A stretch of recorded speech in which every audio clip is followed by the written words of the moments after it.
Hello, I am the black metal guy, and I am here with a special episode of Terminus.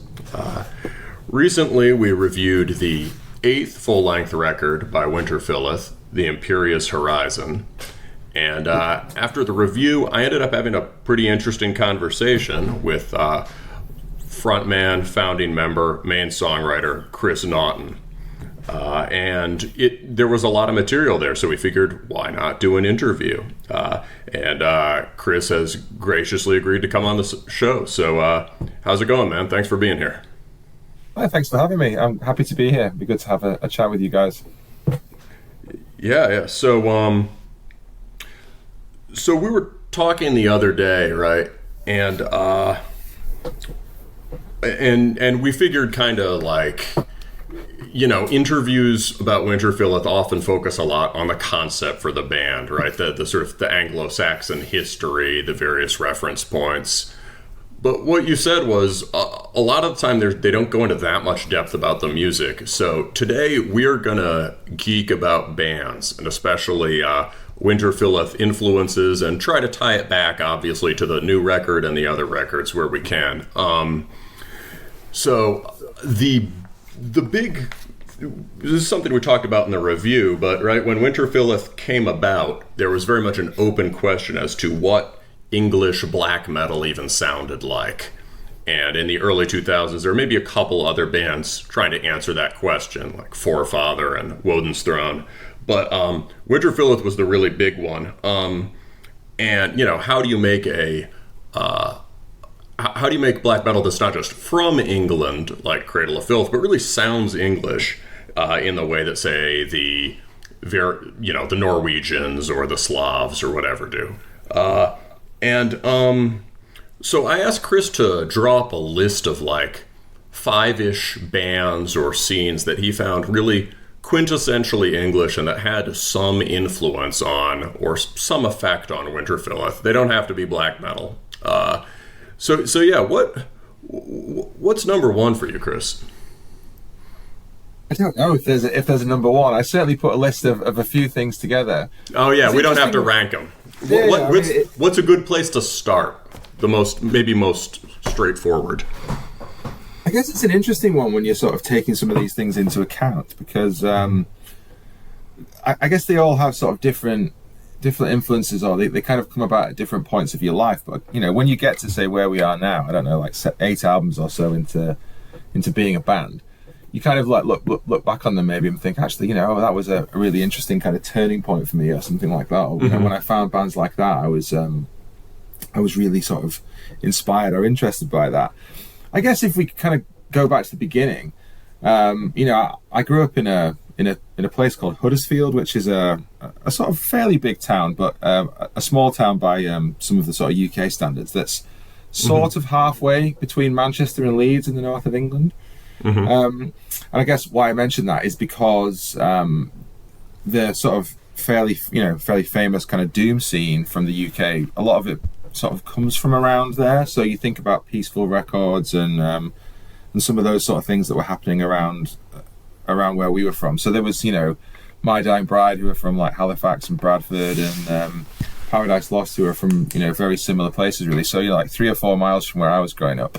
And Peaceville's label was, I think, like Heaton, which was like another like sort of smaller town that's very, very close to all of that. So I was always kind of inspired, particularly in my early bands, kind of pre-Winterfylleth. You know, I had a band called Atavist, which did sort of like 5 or 6 releases, and that was a little bit more, I guess, rooted in some of the more like traditional doom stuff that was coming out of the UK. I mean, well, I don't know if you'd call it traditional by the traditional doom definition of, you know, like the Candlemass or the kind of, you know, that kind of stuff. It was very more like doom, I guess. Traditional to the death doom, the English death doom sound. Yeah. Yeah, 100%. So, you know, if you think about the bands that were around in that era, you know, like Anathema and My Dying Bride and Paradise Lost and some of that sort of stuff, you know, I was, I guess I was growing up in that landscape, you know, the same kind of outlook, you know, the same cityscapes, the same nature, the same kind of rolling hills in the north of England as those guys were growing up in. And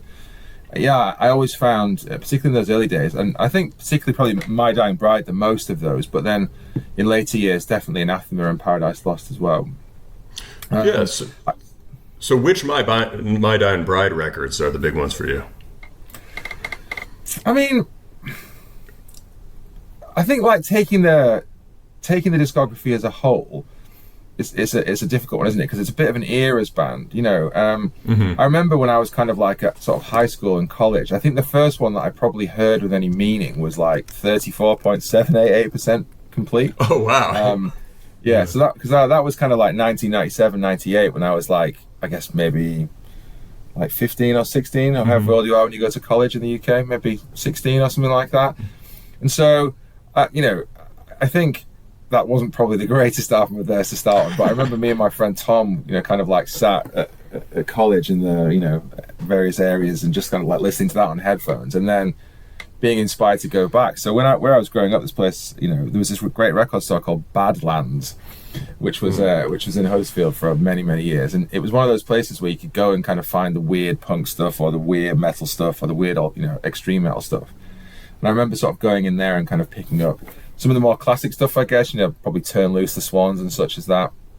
And then, I don't know, I think obviously stuff like Turn Loose the Swans and like Gods of the Sun have come to be, you know, like huge albums, Kiss to Remember and For You and For My Fallen Angel and all those kind of stuff. And I guess that they're a big impact. But I think some of my favourite records of theirs, strangely, are probably like kind of some of that like mid-2000s period stuff. I'm a really big fan of the album Songs of Darkness, Words of Light. And I'm a big fan of the album A Line of Deathless Kings as well. Oh, I like that one. That one's got some black metal riffing on it. Yeah, I don't know what it was about those ones, but yeah, there was just something like I'm a big fan of The Wreckage of My Flesh from like Songs of Darkness and One of Beauty's Daughters from A Line of Deathless Kings. So there's a really nice spirit around some of those things, and obviously it's kind of morose and sort of that has that typical you know, My Dying Brideness to it. But also I don't know, they were always ones that really stuck out to me. I think if you'd speak to some of the other guys like Nick, who plays bass in Winterfylleth, you know, he's very much kind of like Symphonaire and Turn Loose the Swans and you know, some of the more kind of early stuff, As the Flower Withers, etc., things like that. So there's definitely a mix of that in us. But I suppose, you know, in those early days, coming into bands like Atavist, pre-Winterfylleth, I think that, I guess a lot of that sort of stuff was playing into our heads, as well as some of the stuff that was around then, you know, the kind of like the, there was that sort of wave of doom stuff, you know, the Sun and Carnate and all those kind of bands, and Isis and all that sort of Hydra Head records and Southern Lord records and all that sort of stuff that was going on. So there was like the Burning Witch and Thor's Hammer and all that sort of stuff. So I think some of that played Isis and early Pelican. The first Pelican record was really good. Yeah, what was that? Australasia, that one? Yeah, the one with the black. Yeah. I was really into that at the time, and you know, we were doing Atavist around then. So I guess like some of the style that probably derives from you know, that kind of early sort of death doom stuff from the UK. I think we sort of developed this way of playing stuff in Atavist, which I then ended up kind of pulling forward into Winterfylleth. So it's a bit of a strange leap, but I think that when we were doing Atavist stuff, we kind of played in the sort of very, very low strings, very, very low tuning, very, very thick strings. That we kind of developed this way of getting the sort of baritone strings on normal guitars and being able to tune down to sort of A or below. And doing these kind of, because I was only one guitar player in that band, doing these sort of chords that kind of had a root chord in it and had sort of dropped tuning, but then was able to do almost like leads in between that with the other fingers while the chord is held and stuff like that. So I was kind of trying, and I think there was other bands like you know, Esoteric from Birmingham, for example, who were one of those bands that are really amazing as well. And I think they played a real influence in terms of the kind of the sort of long songs, that kind of atmospheric nature of how they put things together, and that really sort of uplifting yet kind of evil sound that they were able to produce that is still very, very unique to this day. And I guess all that sort of played into it. So I developed that style when we were doing Atavist stuff. And then there was a crossover period at the sort of back end of Atavist, where, or at least the back end of the first era of Atavist, where Simon, who now drums in Winterfylleth and has done the whole time, had come into the Atavist lineup. And so he and I kind of started jamming, doing the Winterfylleth stuff, like activist practices when like the singer couldn't make it or whatever it was, and it just sort of transitioned naturally like that. And what was kind of interesting in terms of like linked to sort of later black metal stuff is the first time that Simon and I ever met in person was at the, in inverted commas, Final Emperor show in 2006 in the UK. And so that was a great thing, and we've come to realize since then that probably everyone who's been in Winterfylleth up to this day was also at that show. So That's great. Yeah, it was quite a cool link to sort of, I guess, where we would be, where we would go on to be. And then it was even more interesting that like the next time the Emperor came over and did a UK tour was with us, which was like 20 years later or something, 15 years later, whatever it was. Oh yeah. I do. Yes, I do want to talk about Emperor at some point later in the interview, maybe. But the that's the Atavist thing is interesting because I think I foolishly assumed Atavist was a side project founded later while you were in Winterfylleth. I had no idea that this was your root band. Yeah, no, it was. It was it wasn't my first ever band, but it was certainly the first band that ever got a record contract and sort of made professional albums and things like that. I've been in punk bands when I was a kid and stuff like that, but go on.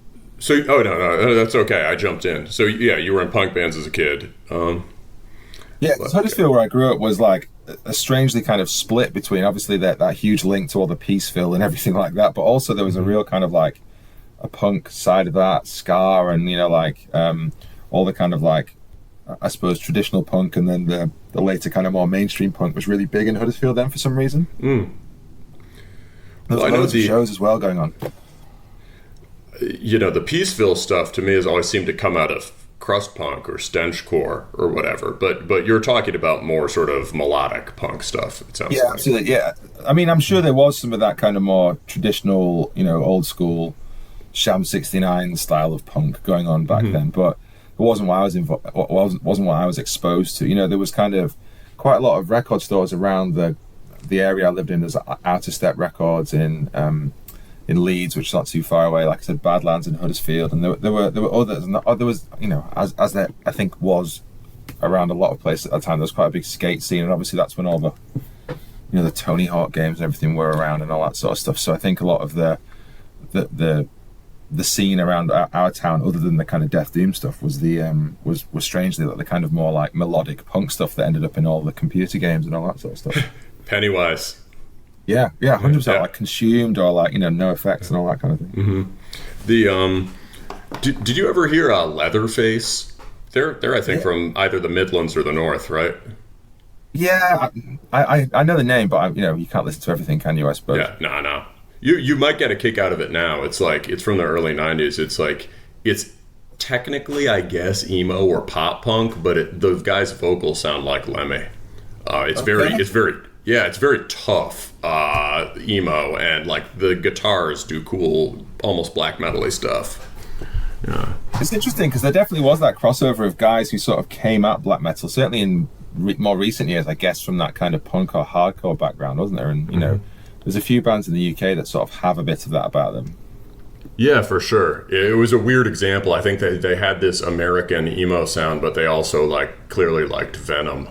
But anyway, so the other interesting thing I wanted to talk about with the sort of the Atavist stuff is it sounds to me like maybe you're saying the guitar technique that ends up in Winterfylleth starts with Atavist. I assume in Winterfylleth you're not down-tuned very much, if at all, right? Yeah, we are. I think that's why the band sounds like we sound, which is I've always found quite interesting. It's always flattering when people sort of try and cover your songs and sort of send the YouTube videos to you, the messages on your social sites and things to get you to check them out.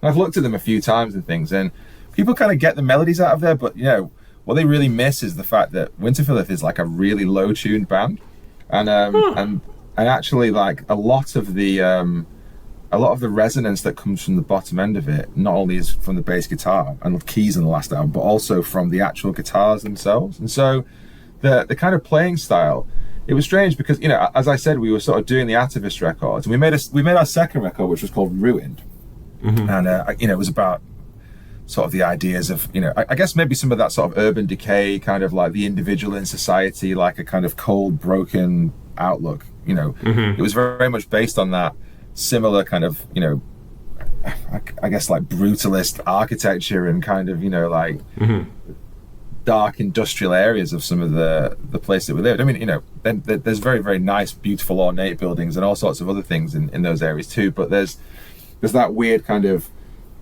underpinning thing that like Paradise Lost and My Dying Bride and some of those bands share of that kind of that moorland darkness, if you like. So some of that played into it. Yeah, when we're kind of coming up with that stuff. Like I said, I was playing in these low tunings. Like in Atavist, we always used to play in drop A, and so we use these very fat strings on normal guitars. And because we were there was a lot of crossover between when we were doing that and when we started Winterfylleth, I wasn't like tuning my guitar up to like normal tuning or something like that when we were kind of at those rehearsals when we were sort of jamming the original Winterfylleth stuff. And so we ended up just kind of keeping that tuning. And I think it's become probably one of the underpinning reasons why the band sounds in some ways like it does. Whoa, so you're playing an A in Winterfylleth. So a mixture. Sometimes we're in B, and then sometimes we drop the low string down to A, so you can do some of the more kind of like extended reach sort of techniques and get the full chord in at the bottom end of it. So like I was sort of trying to say before, like when I sort of seen people doing these kind of videos of trying to work our stuff out, like they're all doing it on like normal E-tuned guitars or whatever, and just they're absolutely nowhere near what's really going on in those songs. Well, now that you mention it, it makes sense because Winterfylleth does have big booming low end, and I guess that's one thing that ties you to Hate Forest. But you are tuned below. Hate Forest is D flat, right? It's something like that. It's I'm not sure what bands like that tune to. Definitely not. But there's something interesting about kind of going down to those low tunings where I think a lot of the sort of maybe like Scandinavian and Norse stuff particularly was almost like quite either like standard concert pitch or maybe D a lot of the time. And there's definitely more of the kind of ice about that stuff because you're a whole tone up essentially. You've like it's essentially like making a 7-string guitar but on a 6-string guitar, and so you've got that whole like step of notes lower than that. And so I guess in that Norwegian stuff you have a lot of that icier edge because the high notes in the chord are all a lot higher than what we've kind of got in our tuning.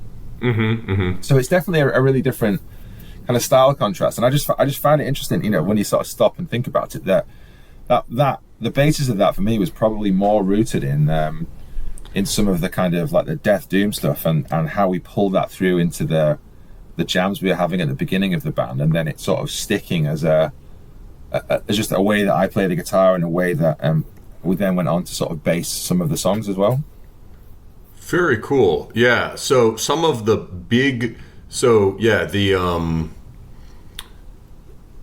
just to clarify, also, I think if you don't mind getting really geeky about it, a lot of our listeners are songwriters and play in bands and whatever. So people might be interested. Are you doing, when you say you're often in A, but you drop down to B or whatever, are the low ends of the chords you shape just like drop power chords kind of, or something more complex? No, well, I mean, it depends on the song. Sometimes they've got other stuff going on in them, but when I've seen people trying to sort of like work out our songs by ear, oftentimes they're just trying to sort of pull out the high notes of it, and I guess they don't realize that the low end of it is bass and guitar.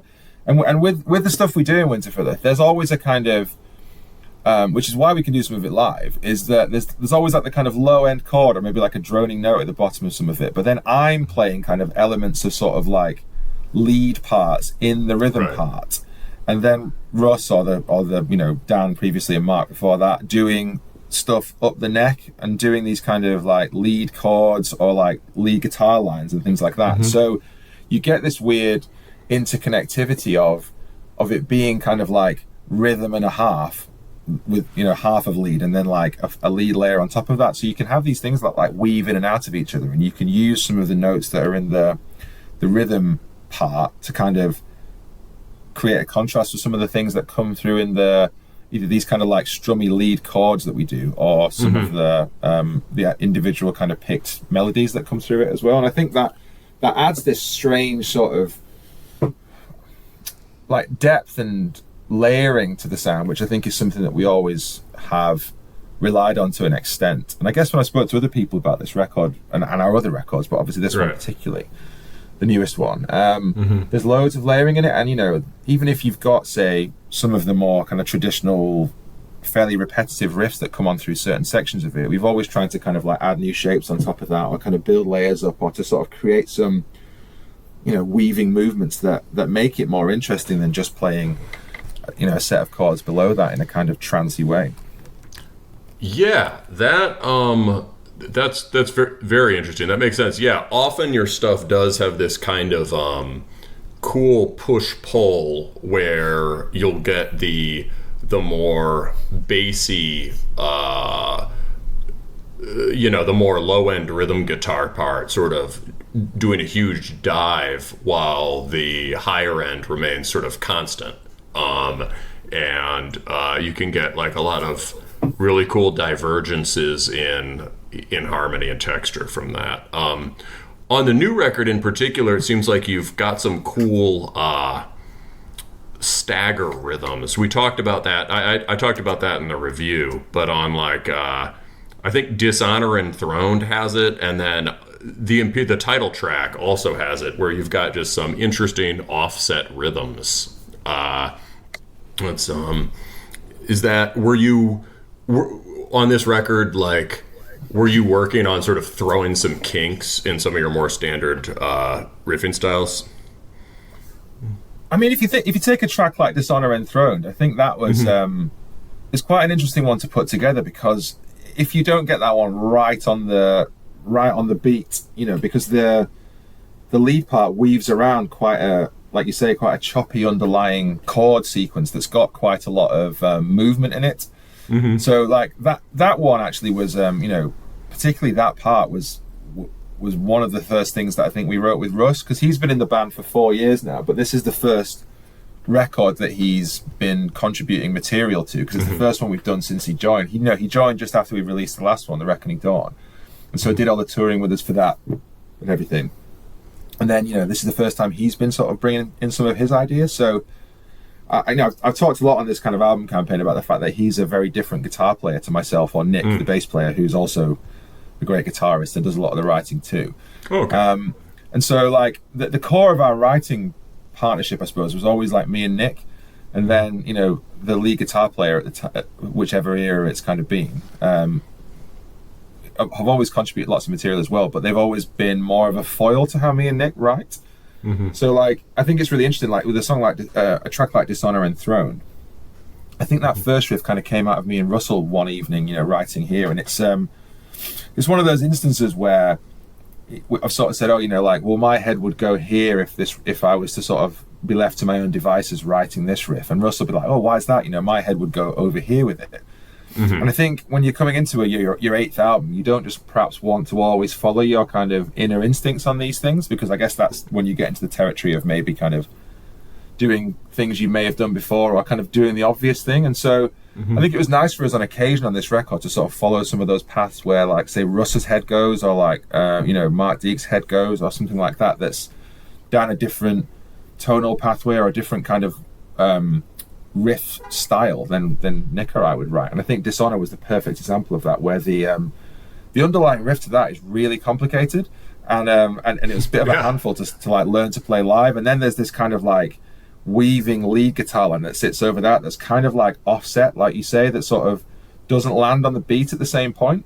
And so there's it's quite a fun one to try and realize that live. But I also think it's like these kind of nuances that perhaps some of the more casual listeners to our albums might think, oh, it just sounds like a Winterfylleth album again, or whatever, because we retain that atmosphere and because we have this kind of galvanizing style that sort of underpins a lot of it. But, you know, if you're a real kind of nerd for this stuff, then the magic is to be found in the nuance of the details. Yeah, that's one thing I really enjoyed about this record was those kinds of new detail and development in the writing. I do think it's often really good when you have contrasting and independent voices involved in the songwriting, and that's something that that was a part of classic hard rock and heavy metal, but can get kind of lost if the prototype for the band is, say, like, Varg sitting in his studio alone, right? And then everyone else trying to replicate that.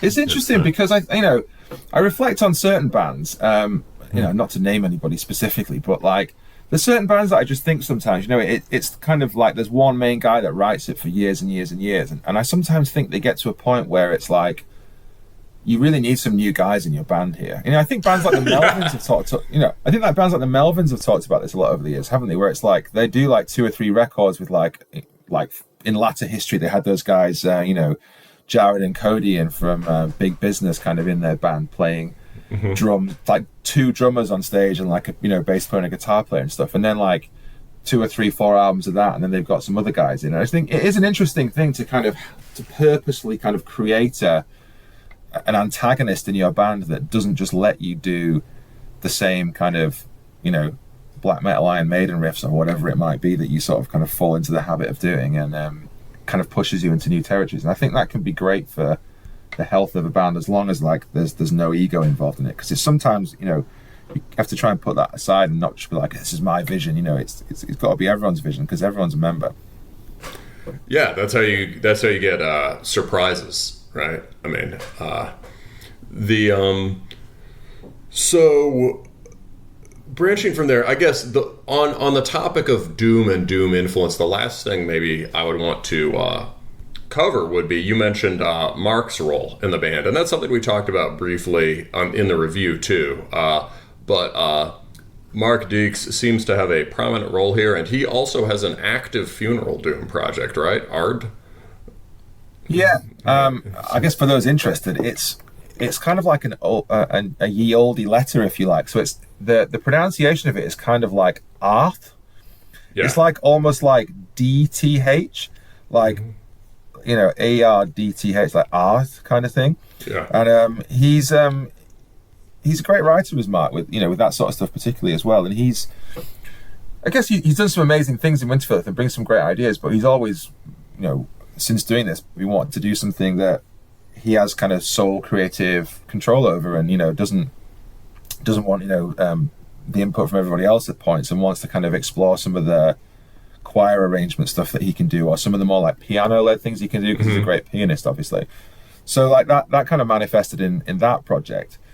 And I think it is sort of, I guess, in the sort of deathy doom territory, but it's almost like of its own style in a sense. He's kind of created it into this almost like choral monk chant, I don't know, very atmospheric and very unique sounding doom project. Like, it's got the heaviness of some of the things that you might expect in that space, the kind of like Colosseum, or like the kind of skepticism, despair, or whatever it might be, and things like that. But then it's also got this quite unique sounding thing in the vocals and the piano and stuff like that, and how it breaks out of the heavy guitars a lot as well. So he's been writing a lot of that stuff, and I guess that's helped him obviously playing guitar as well. He could play guitar but wasn't doing it a lot. He's obviously been a pianist for most of his life.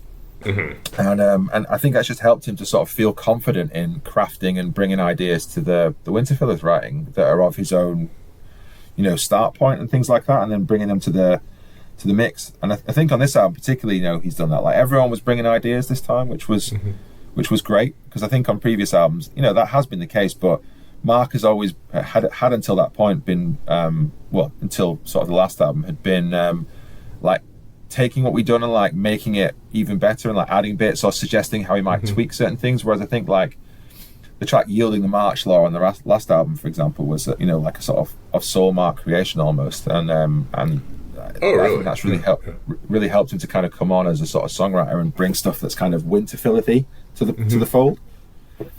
So yeah, he remains a really important member of what we're doing, and I think obviously, as you mentioned, like he's played more keys on this one, and we were definitely conscious to sort of push some of that a little bit more. So not so it was like a symphonic album, but so it's like Winterfylleth with keyboards this time.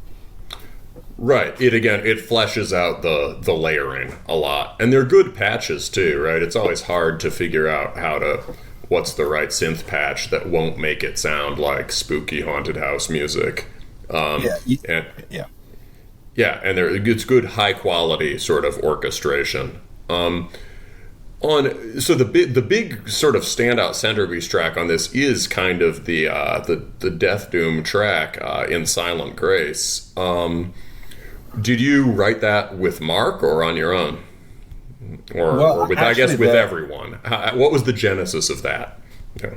The basis for that was Nick, our bass player. The idea actually was one that was sort of left unfinished from the Reckoning Dawn album sessions. Mm-hmm. So he had that opening couple of riffs at the time, and there's I think where perhaps some other kind of great British bands come into the structural fray a little bit here is like kind of inadvertently, I think there's almost a sort of modern day Iron Maiden structure to that one in a sense. I don't know if you've kind of how much you follow like Maiden over the years or latterly even, but there's always those kind of 10 or 11 minute sort of Steve Harris tracks like that have Rime of the Ancient Mariner, or I guess Power Slave. Yeah, I was thinking even more like recent than that, stuff like say like The Parchment or like Red and the Black or whatever, things like that, where it's like got this like 1 minute kind of solo Steve Harris bass intro, and then the whole song kicks off into something, and then it ends with the kind of same refrain being played on the clean bass kind of again. And I think even though it's not exactly like that, there was almost this sort of, once we'd done it, this kind of structural idea that actually maybe there's a little bit of the Harris to this in a sense, as well as it sort of being in that kind of doomier territory of some of the stuff we mentioned, the Anathema and I guess some of my earlier influences. But it became I guess probably greater than the sum of its parts. I mean, when we had Alan sing on it, I think we realized it was a great track, but I don't think we realized it would resonate with people quite so much as it has done. Mm-hmm. And so there was a really interesting sort of creation to that one, because in essence it's like quite a sort of hypnotic underlying few guitar parts, but again the way the sort of layering comes on with that, and how all the sort of keys and the guitar and stuff build to it, and then the sort of call and response lead guitars that are probably one of the first times we've ever done it in that way, where it's sort of it's two guitar lines played separately that sort of interweave. So that feels very Maiden and very early My Dying Bride or Paradise Lost. Yeah, I think so. And like one of our sort of very old friends, a guy called Martin Patterson, he was one of the guys that kind of introduced us to a lot of this stuff, like, I don't know, 20 odd years ago. Mm-hmm. And he was kind of like close with those guys from Anathema, like, because they were all from Liverpool kind of back in that era, and was sort of like friends. And I think he was present for like serenades being recorded and stuff like this, and so he was like showing us stuff like that. And I guess that I think when we sent him the record, he'd probably said to Nick on text message or something like, wow, there's like real sort of shades of Anathema about this. And I think that I could definitely hear that in part, despite the fact that it's also a kind of a way of us, sort of doing a breather in a sense in the middle of what starts off as quite a fast and quite melodic and uplifting record. Mm-hmm. Mm-hmm. All right. So let's see. I'm thinking now. So we've started talking about Maiden. Let's just go to another place on your list. What seems to follow more naturally? I think when we'd had like chats prior to this, it made me think about some of the kind of references that you guys were making about, like, what did you call it, like metalcore or something like that? Yes, we did say metalcore. And I was just like, I don't even know what, I couldn't even name you one band that is that. I literally don't know what that music is. So, and I'm not just saying that to sound like I'm, holier than thou or something, but like, honestly, I don't even know what that music is. So I think when we started talking about some of the drum patterns that you mentioned, and some of the kind of things that you thought were kind of deathcore maybe, I was like, actually, like when I think back to the roots of some of the kind of quite flowing and undulating style of the Winterfylleth material, rather than it being maybe say more like an Emperor or I don't know, like a Morbid Angel or something, where it's like very jagged and kind of shoots off in different directions all the time. I've always had this kind of quite flowing and kind of melodic and building style in my head, and I think a lot of that is rooted in bands like Bolt Thrower. Yeah. Well, that is yes, this is one of the things we were talking about, and one of the reasons I decided we need to do this interview. So people might not think of Bolt Thrower as a flowing and melodic band, but it really is. I mean, there's just this sort of seamless thrash riffing that just rolls and rolls. I mean, particularly in the latter era. If you encounter, like, I don't know, say, I'm trying to think, like some of the early stuff, like, say you're in Battle There Is No Law, or like Realm of Chaos, or something like that, then that's very kind of grind influence, and it's almost kind of the formative years of where some of that kind of death metal sound really emerges from, out of the kind of harder punk sound, I think. And particularly, I guess what also fits around this, which is probably well known, is all the Napalm Death and all the kind of earache stuff that's sort of happening around then as well. Sore Throat and all the kind of like the random stuff that's happening in that period of time. But then by the time you're, I don't know, albums like, say, For Victory or like Those Once Loyal, like there's just absolutely seamless, like punchy, melodic, like very, very memorable songs on some of those records. Like At First Light, Those Once Loyal. That is like a great track, or like Salvo and tracks like that. There's just a real sort of rolling double kick kind of just pace to those records that I guess like really makes me happy, which is probably why some of it has kind of found its way into the Winterfylleth writing style, I think, at points. And so when you guys are sort of saying to me, oh, there's the kind of like metalcore influences in some of this, I was just like, I genuinely don't know any bands who are that. And I think what we're actually talking about is probably a homage to people like Martin Cairns and Andy Whale, maybe to an extent, in terms of like the drumming that had gone on in Bolt Thrower, and some of the way that they'd written those kind of very flowing and melodic but punchy and catchy songs. And I think inadvertently, there is a sort of crossover in some of that style probably in some of the things that we've done with Winterfylleth, despite it maybe not where your head would go originally. But I guess because we're like from the UK and that sort of stuff was just around all the time, then it makes sense to me, even if you're not coming at it from that place.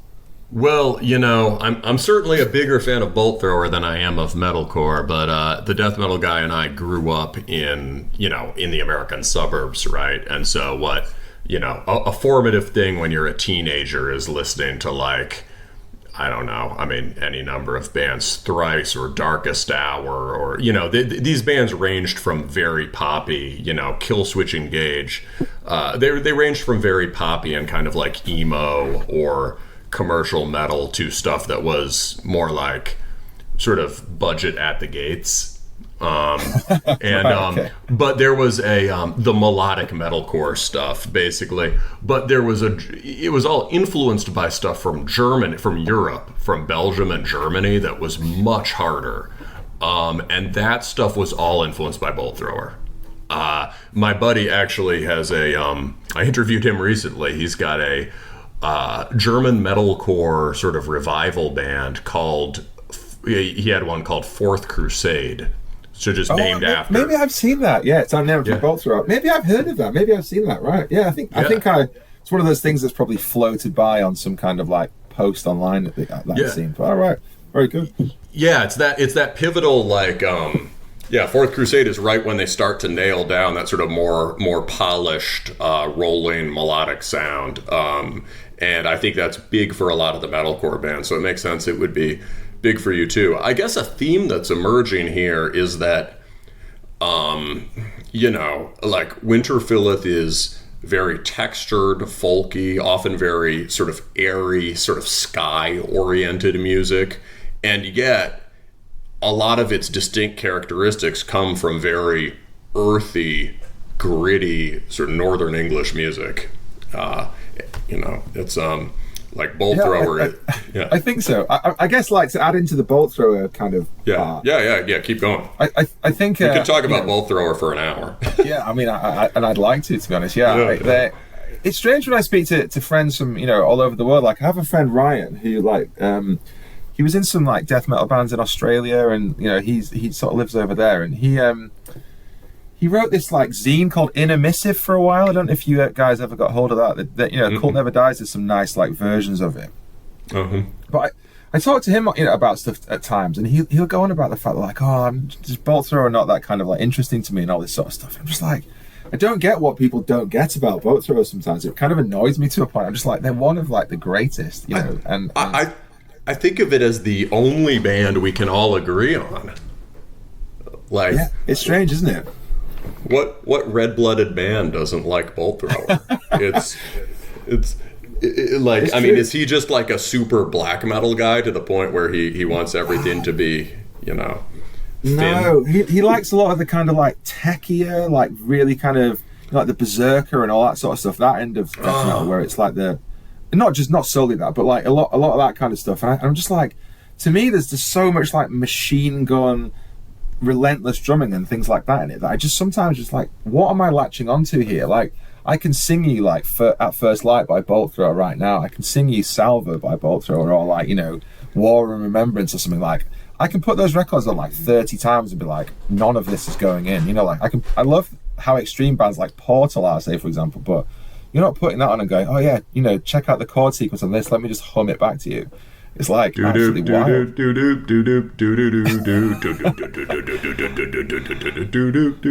Yeah, that's what I mean. You know, it's just I don't know. It's great, and so I don't know. I think there's a heavy and hard, but like classic doom metal, classic death metal, and sort of melodic edge to that stuff that definitely played a lot into it. But I think also bands like Carcass are really important in that space for me as well. And like, again, another band of eras that sort of went from the quite kind of like harsh grinding stuff of the early years into very kind of like, well, I guess being very influential in some of that mid-period for some of the bands that came after them. Carcass, is that one of the ones on your list? I remember you saying that was in consideration. Yeah, I guess I'm sort of like classing them in a similar space to Bolt Thrower as that kind of like melodic, well, latterly melodic English death metal stuff that has very that it is unusually melodic, I think, in some ways, like compared to a lot of the death metal that's around it. And yet a lot of people think of Carcass as being one of those very formative death metal bands and a real kind of anchor in that scene. And yet, you know, they're very unique sounding to me in a way as well, because they're, you know, if you think about all the stuff that Bill Steer's been involved in over the years and some of the kind of more like rock and roll stuff he's done, like Firebird and things like that, and you know, obviously him being like formative in Napalm Death and stuff, it's strange how it gets to where it almost got to, and just how kind of like melodic and catchy and brilliant some of those songs are. And I think that there's definitely a sense of those two bands particularly in a way like having an influence around that kind of more like, I don't know if hooks is the right word. I don't know if you have hooks in Winterfylleth, but I think certainly some of those songs do. But just something to latch onto as a listener. I think that you have got to have some something hooks. Maybe. Yeah. But you know, for me, you need some of those moments that sort of like kind of take it from being kind of swampy or murky music sometimes to being something that actually kind of like roots in your brain. And I think that there's a fine balance between some of that stuff, because it can be a bit too twee and be a bit like annoying, but also I think you can get some really great places with it. Yeah, I mean, both those bands have a line back to Maiden, say, and to really, you know, I mean, Maiden sort of shapes the entire sense of melody in extreme metal, and you know, and other styles of metal too. But like, another thing that I wanted to test on you, my co-host basically says his take on Bolt Thrower is that it doesn't sound like any other death metal. That it's basically not, like, you can obviously hear the connections in the late 80s stuff. It's confusing. He, like you, is really into the later era of Bolt Thrower. I've never heard anything past Fourth Crusade. I'm obsessed with the early stuff, in part because I'm a big stenchcore guy. So, you know, in Battle There Is No Law, love it, right? But even if you go back to the early stuff, it doesn't sound that much like other death metal, and we think it's because, you know, whereas you were saying Morbid Angel, right, has that really geometric approach to their sound, or Incantation as these sort of isolated trem lines that are jarringly disconnected note to note, right? Bolt Thrower does have this sense of continuous momentum and just like pedal point riff that really is just thrash metal. It's, you know, like Amoebics is basically thrash metal played by people who can't play thrash metal, and Bolt Thrower is that principle continued. Yeah, I mean, obviously they're all rooted in that kind of like crusty punk scene, aren't they, really? And like a lot of that was kind of in the mid-80s and things like that, wasn't it? So you can see where they got to where they got to. But I'm really shocked you've never heard anything past Fourth Crusade. You know, like, you're missing out on some great stuff there. Like, particularly, like for victory, obviously if you're getting anything out of the Winterfylleth albums, I'd wholeheartedly recommend getting into something like War and Remembrance. So I kind of like some of the great tracks that are on for victory. There's some bangers on there, like When Glory Beckons, like Armageddon Bound, all that sort of stuff. There's some great ones on there. No, I totally should. I think it's a sign of a truly great band that there's half of the fan base that thinks that the band, like the death metal guy says basically Bolt Thrower is everything from Fourth Crusade on. And I'm like, no, Bolt Thrower is everything up until that point, right? When it was like ragged and about Warhammer. To me, the Warhammer is an important part of it. But I'm like, why did they stop writing about Warhammer? Because they couldn't keep the rights to it for their album covers and had to have some like... Oh! You're probably right, honestly, right? Games Workshop got a lot less chill about that stuff. I mean, one of my like vinyl collector nerd things is that I've got a signed copy of Realm of Chaos with the original Warhammer artwork, which I was kind of really pleased with. Oh, sick. That is very cool. So like that scores me like, a few on the kind of vinyl collector stakes. But yeah, it's just one of those things like, I loved that kind of artwork of that period, and even though they had to change it, and it kind of is what it is now. It's I do wonder if some of that played into it, and they kind of sort of moved away from some of that stuff because they maybe fell out with them, or because they just sort of were disingenuous with them about the artwork and things.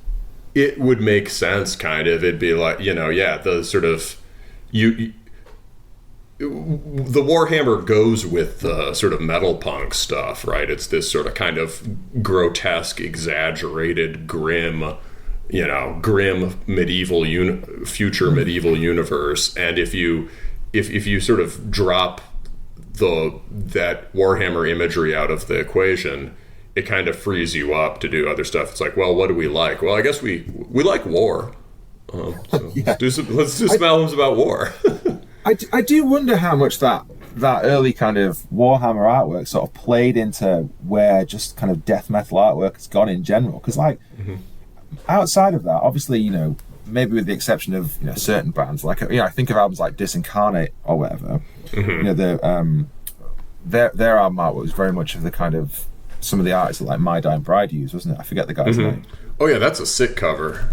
Yeah, and so but then a lot of that stuff latterly has been these kind of like exaggerated, kind of almost like cartoonish artwork on lots of it, even in like the more like classic stuff as well. So it's strange how that maybe even some of that had an impact on where the sort of art direction of death metal had gone from then, because across lots and lots of it, even the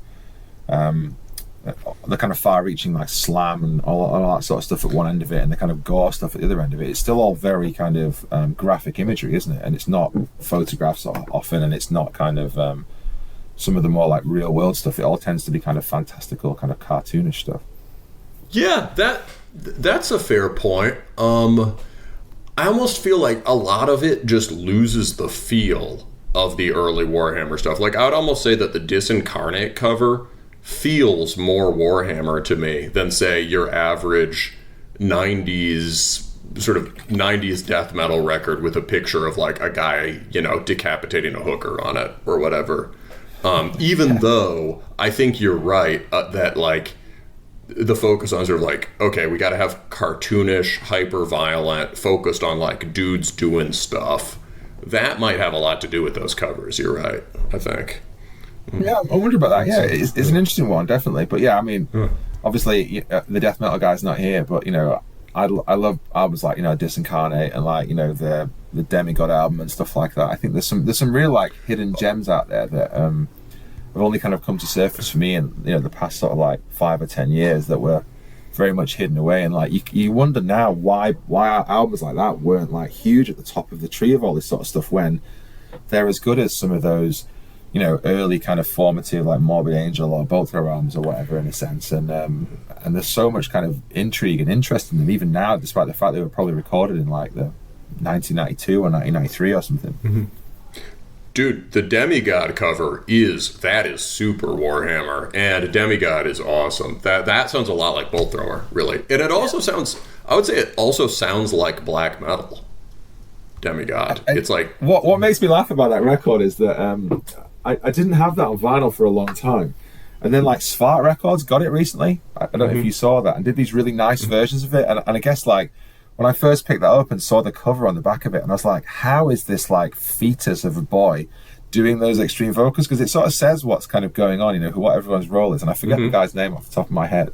But like, if you get a moment, like look at the back cover of that record, and I'm just like, how is this 12-year-old lad or whatever he is at that stage like doing those vocals? It's like, it's almost like you're not allowed to be that good at death metal when you're like that young. But it's just one of those, I don't know if it's fluke necessarily, but sort of one of those like rare albums that just came out of that era that they just nailed. And then I heard the stuff they did later on, and it was just like, wow, this is terrible. Yeah, lightning in a bottle. There's our friends at Hessian Firm did a really good interview with one of those guys, one of the demigod dudes. That's well worth checking out. Oh really? Oh yeah, I'll definitely check that out. Yeah, I mean, I've only ever sort of seen the written stuff by them. There's and what's nice about that newest reissue of it, Slumberous Sullen Eyes reissue, is there's a huge kind of, I don't know if you call it like, it's not like a lyric book. It's almost like a kind of zine that comes in it that sort of talks about like all their kind of formative years. And I think it was maybe some friend of the band or something that's kind of put it together. And it's like it's quite a nice history of the band actually, because you would never really known those things because they weren't exactly like doing video interviews or kind of giving in-depth interviews at the time, I don't think. No, I think it's he was quite frank in this interview, quite frank about all that history stuff. But yeah, they were definitely a mysterious band before that. But yeah, Demigod, like I think in a weird way, like Winterfylleth, kind of sits on this line between bolt thrower and sort of European black metal, right? Like Hate Forest is very bolt thrower and also very black metal, and Demigod has somehow is quite like that in a way. I think so. I mean, obviously like referencing bands like Hate Forest, like they even did like covers of tracks like Cenotaph and stuff, if I remember right. Yeah. There's a definite, I guess there's a, to that sort of Slavic sound or whatever, or the kind of maybe the bands that came out of Rowan Sienko and some of those guys. There is a very, very kind of flowing, droning sound, some of that stuff that does kind of sort of walk that line a little bit. And I think that was one of the first times I ever really heard, I guess, like program drums being done in kind of a good way, I suppose. There's a definite like attack to that stuff, and there's a definite like rolling nature to some of that stuff, but also it's like super aggressive and super icy as well, which was kind of a different take on it for me, and very, very death metal vocals, but super aggressive. And I don't know, it was quite unique when that stuff came out, really. Yeah, I mean, so we could continue on with the list, or we could just talk about the Slavic bands now, because I know it's something we mentioned a lot in the interview, and I think a lot of our fans are into that. Do we want to just let's take the tangent? Well, before we do that, there was one thing I sort of half picked up on before when you were talking at the beginning about like how do you kind of create an English sound? Yeah. Let's stay with that then. Yeah. And only because I was just sort of reflecting on it then as we were talking, and I was thinking, well, it's very, very hard to define an English sound, particularly in black metal, but just in any metal. If you think about, obviously, all the bands we've talked about, although I've mentioned lots of English bands, I think even within England, like as a kind of sort of small, scrappy island nation, I think we've done quite well in sort of introducing a lot of the subgenres of metal to the world. And if you think about like the early history of like, obviously heavy metal, back to Black Sabbath and Iron Maiden and Judas Priest and all that sort of stuff that everyone loves. The hard rock stuff like Whitesnake and all that sort of stuff. You've got the kind of, I guess, the Death Doom stuff, the original kind of like Peaceville 3 and Bolt Thrower and Carcass at the sort of death metal side of it. And then black metal wise, like everything from kind of Cradle of Filth and Winterfylleth and whatever else has kind of come along since. I think it's very hard to sort of define a British or an English sound to that stuff, because I guess the landscape of bands that have kind of created new subgenres of metal are all English. Well, this is the thing I was thinking about. I was like, why is this? You run into this problem too when people are talking about, how do you define English culture or whatever? Well, it's very hard to recognize the water you're swimming in, right? Yeah. Like, how do you background culture, isn't it? It's interesting. Yeah, like if like you can define a Norwegian black metal by contrast in part because it sounds something like Iron Maiden, but it also really doesn't sound like Iron Maiden. But in a way, when we talk about extreme metal, what is it? It's ideas like, especially the stuff that has the more noble or heroic melodic ideas that you get in black metal. It's Iron Maiden, right? It's Iron Maiden. It's certain things in Sabbath and Zeppelin, like Thin Lizzy, we talk about a lot as a sort of improbable pagan black metal influence because Emerald and all that. But I mean, they're not English. They're not English. They're Irish, but they're British Isles. But basically, a lot of these fundamental, like, how do you define an English style of metal? Well, metal just is English. So I guess that's where I was sort of going with the kind of Winterfylleth thing. Like, obviously, I think lots of these ideas have kind of sort of manifested in other countries in many ways really well. Mm-hmm. You know how obviously like back to Venom is the kind of a lot of roots of the black metal scene for many people, the kind of root of the name and maybe the root of some of the kind of first wave of some of that stuff. But then it kind of goes to Norway and Scandinavia and kind of becomes this other thing. It's like almost like the kind of melodic death metal stuff like that. Lots of like roots for that in bands like Carcass, say, or whatever. Mm-hmm. And then all of a sudden, like At the Gates and all that kind of stuff comes out of there. It's an interesting thing, and like you say, like metal is inherently kind of British or English, and I think making a British black metal sound, I don't even know if we are it. I think the bands that all the great bands that have come out of the UK, I don't think any of them particularly sound like one another as well. If you think about a band like A Forest of Stars or Fen or Seor or ourselves or Woden's Throne or kind of some of the sort of early formative bands for me, I don't think any of them sound alike. Like look at I don't know, even some of the stuff that's sort of more on the death metal or grindier side like Anil Nathrak or like The Axis of Perdition or Code or... I was going to say Ackercock sounds extremely English. Or Ackercock, yeah, absolutely, yeah. But again, like there's a lot of debate to be had around that. But like the one thing that's galvanizing about all those things is that none of them sound alike. And so like I think there's a lot of great extreme black death metal stuff from the UK, since the 2000s. But I don't know if there is a sound necessarily, right. or unless we just say whoever's kind of got the most reach is the definition of the sound. But I just I don't think there is one, but then probably all of it is English because all of it is rooted in the bands that have kind of created interesting stuff from the UK. Death metal, black metal, well, early black metal. The doom death stuff, whatever it might be. Yeah, I think that's what it is. People are reaching for an equivalent of like on the show we can easily. Not everyone talks about metal this way, but we do. Being like, oh. The classic Norwegian second wave sound, Swedish melodic black death, Finnish black metal, French black metal, which have a lot in common with each other, the Slavs, and a lot of these things, the Greeks, and a lot of these things are defined by influences that were particularly big in these cultural in these zones for whatever reason, but also just like regional folk music and the classical music that was inspired by that. Like what does it mean to use certain sort of Eastern European sounding scales, or why do the Finns focus on the particular intervals they do? And then you hear someone playing a cantele and you're like, oh, that's why. Yeah, absolutely. Yeah. There's this like folkish rootedness to each of these sounds, but like if you look for that, like, oh, what does an English scale or riff sound like? Well, it just sounds like metal. It's just a fucking Iron Maiden riff. It's like that sort of those basic folk music values and senses of what sounds cool. Like that's just kind of in the way Maiden was writing. I mean, and still, like. Well, I guess that sort of begs the question about what happens when all those bands give up, because, like, I don't think there's anything that's ever going to be that scale again, unless some miracle happens. But it's strange the influence that those bands still have and the great stuff that they're still able to make. Like, listen to that recent Judas Priest album; it's probably as good as anything they've done. I've heard that, yeah.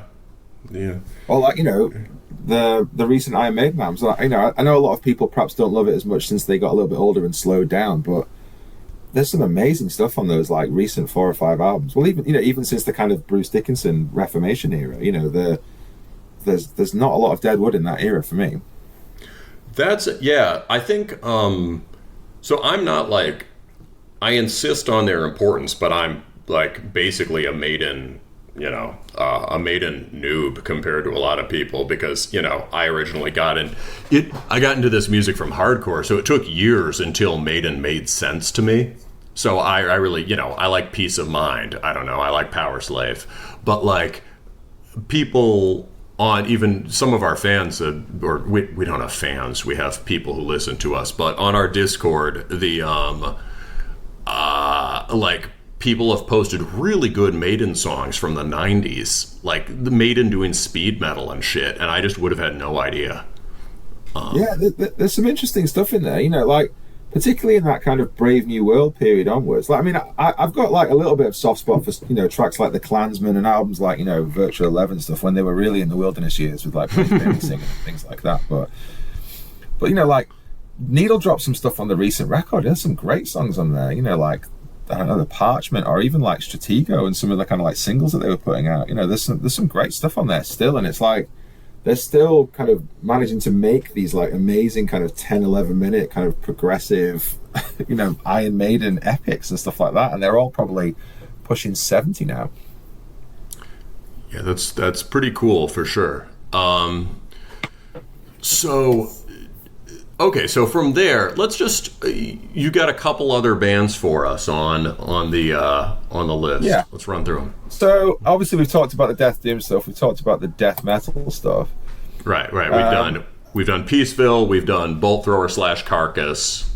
Now. Yeah. I mean, obviously, like, I guess if we're thinking of stuff specifically from the UK, I mean, there's two sides to this. I think there's like sort of 70s music a little bit as well, but also the kind of like probably like the folk revival stuff, but also the kind of like early rock stuff as well. So like for me, just personally, I was always a really big fan of the kind of like Mark 3 and 4 eras of Deep Purple. I mean, I like Deep Purple anyway, but I mean specifically those eras, because I think there's something really, really interesting in that period of time that just kind of comes out, and I certainly find a lot of intrigue in that stuff to this day. Like the kind of the Burn, Stormbringer, kind of Come Taste the Band era, when it's like David Coverdale and Glenn Hughes and like Ritchie Blackmore and Tommy Bolin and all that sort of stuff.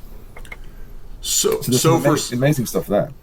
So sorry to interrupt, but for someone who doesn't, so for instance, for me, I'm not like a big hard rock guy. I think about half of our listeners are and will know exactly what you're talking about. But some of the sort of hard rock proto metal stuff, I just don't know. When you're talking about this later Deep Purple, I assume that doesn't include stuff like Smoke on the Water.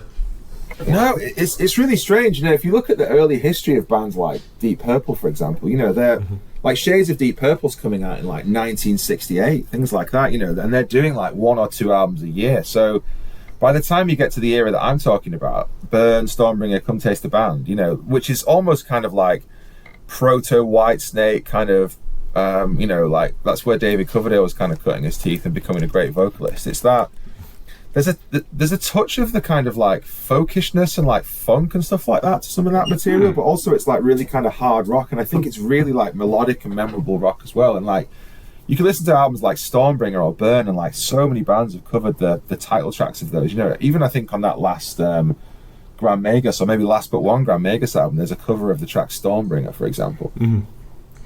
It's just a really kind of formative period of time, and I think that's one of those, I don't know, maybe a lot of people don't consider that in metal, because I think everyone sort of thinks, well, metal was kind of Black Sabbath and the sort of Devil's Chord and the opening riffs of that album and stuff like that. But then I think where a lot of kind of some of the more melodic stuff that comes from in metal is certainly kind of born of that that era. It's obviously like Burn, Stormbringer, Come Taste the Band. It's all like pre Rainbow Rising, pre all that sort of stuff, but it's after things like Smoke on the Water. So it's they have a wild discography in those first kind of like 8 or 9 years. I think they're only like 7 or 8 years into being a band, and they've already got like 9 albums or something. Okay, I had no idea. Stormbringer's got a pretty cool cover. It's I went to see fairly recently in Manchester, like Glenn Hughes coming around doing the sort of like 50 years of the album Burn.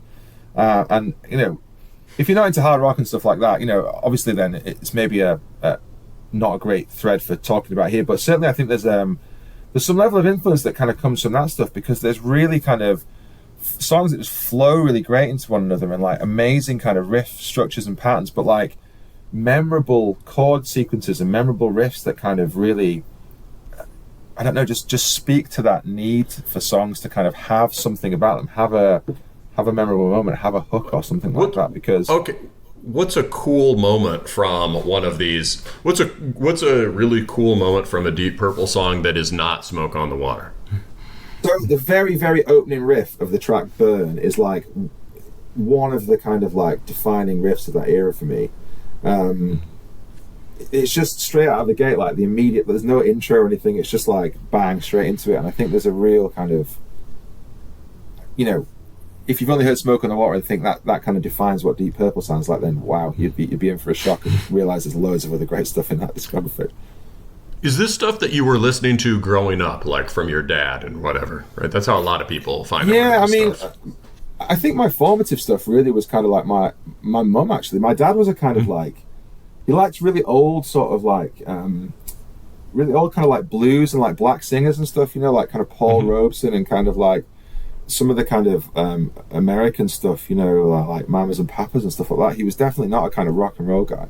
But my mum really was. She was like, I think she was at like, you know, university when she was like in her 20s and kind of like the late 60s, early 70s. So she was around for like the era of like when Queen were really becoming a thing, and like all the stuff was like really landing. So, you know, she's telling me about stuff like Seven Seas of Rye in like the 1970s, I think 1972 maybe, when she sees Queen and stuff. And so like my whole childhood was basically like kind of hard rock and, you know, Queen and like Deep Purple and like Free and stuff like that. That was, I think that definitely sent me down the path of, you know, rock and roll rather than whatever else you can get down.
so with Deep Purple and the sort of English rock and roll thing, you were also mentioning the folk rock bands.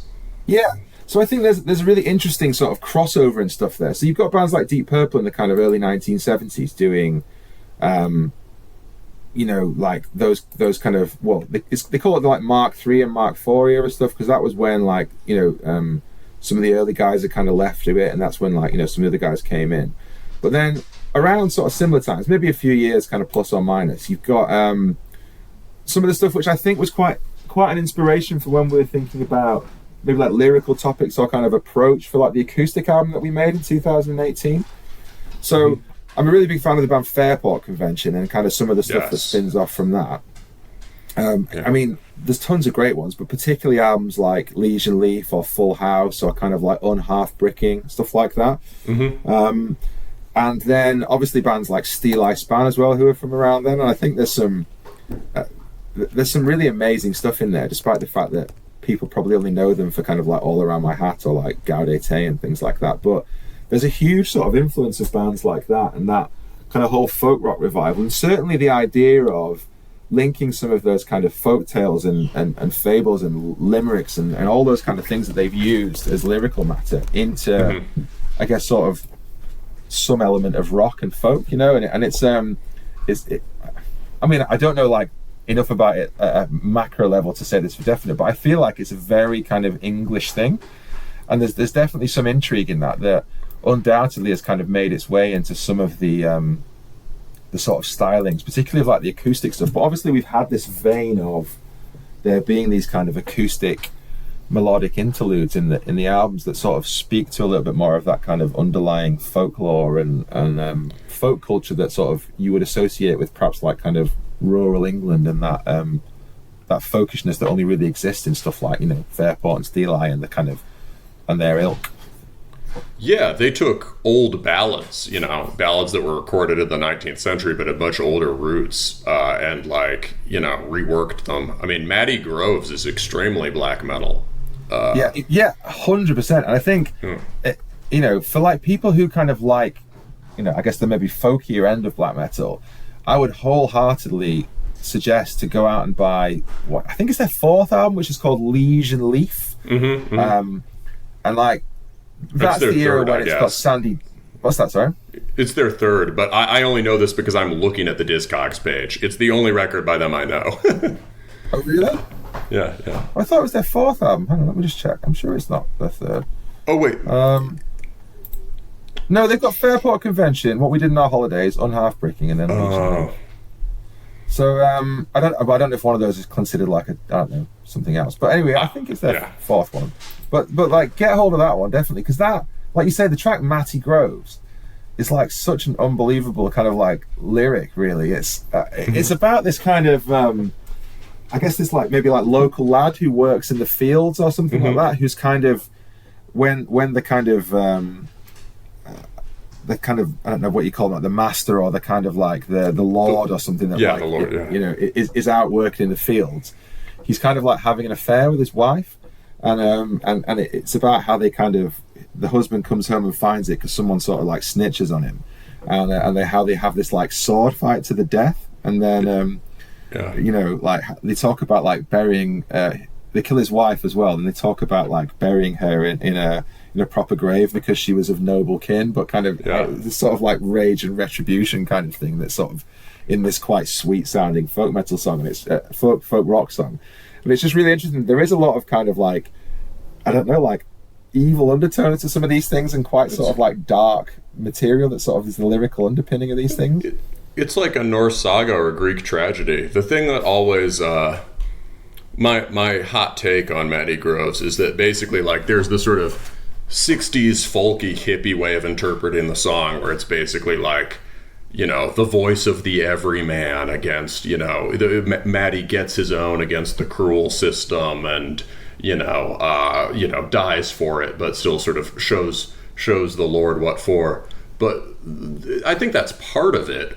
Like, the way I see it is like, it's like Greek tragedy in that all parties are equally justified and completely embody their social role, right? Yeah. Like Matty does something bad, but he's seduced by the Lord's wife. Okay, right?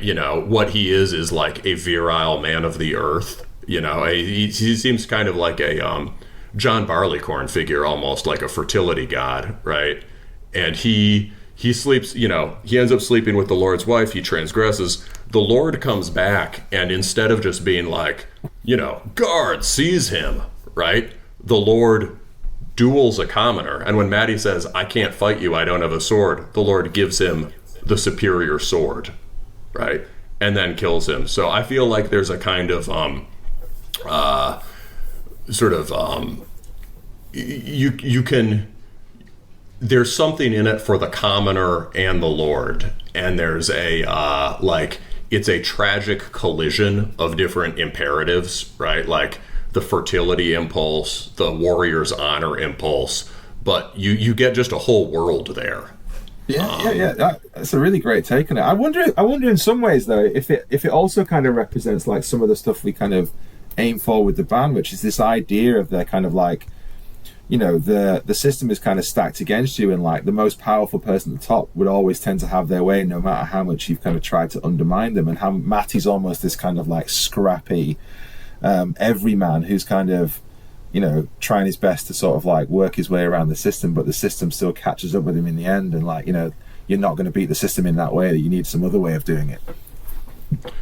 Yeah, no, I think that's definitely a part of it. It's I've actually seen Richard Thompson play that song a couple times, or once. I've seen him twice, but big fan. Oh yes, I mean it's such a great record, and I think it's full of stuff like that. And they became a much different band after that. If you listen to the album that comes straight after that, it's almost like night and day. Full House, the album on there, it's like Sandy Denny, who was the female singer at the time. She'd left the band by that point, as had kind of I think even Richard had left by then, hadn't he? Or certainly he was gone by the next one. So yeah, it was a real kind of turning point for that band as well. But yeah, that one is just, to me, one of those like moment in time albums that if you've got the patience for it being a kind of like folk rock album that you might not be used to, if you're getting a lot from the kind of like folkier end of black metal, and like you say, some of the tales that kind of sit below it, and the sort of intrigue that there is behind the lore in those folk tales, and the stories that they kind of represent, then it's absolutely worth giving very, very repeated spins to, because I think it's brilliant. Yeah, there's a lot of freedom in the guitar playing that you don't get in metal, but that is like really worth listening to. Yeah, it's very, very unique, I think. And they never quite captured that again in the same way for me. If you listen to the album after that, Full House, there's some great tracks on there like Walk a While and stuff like that, and Sir Patrick Spens, and there's a few of the other ones that kind of are into a little bit of that, some of that kind of territory that songs like Tam Lin and Matty Groves get into, but they're never quite realised in the same way. I think the loss of Sandy Denny as a singer in that really kind of changed the dynamic of the sound, because she had this strange kind of fragile voice that was really sat below it that was very, very hard to replicate. But anyway, they sort of become a different band then, but they're still one of those bands that are hugely important. And people like Ashley Hutchings, he was a founder member of that band, and I guess my other pick in this space was kind of bands like Steel Eye Span, like I mentioned, and he went on to kind of form that, and they had that whole other side to them as well that was again another very sort of formative thing. And I think what they had more of, you think about like Maddie Pryor and the kind of like the close vocal harmonies that they had, and some of the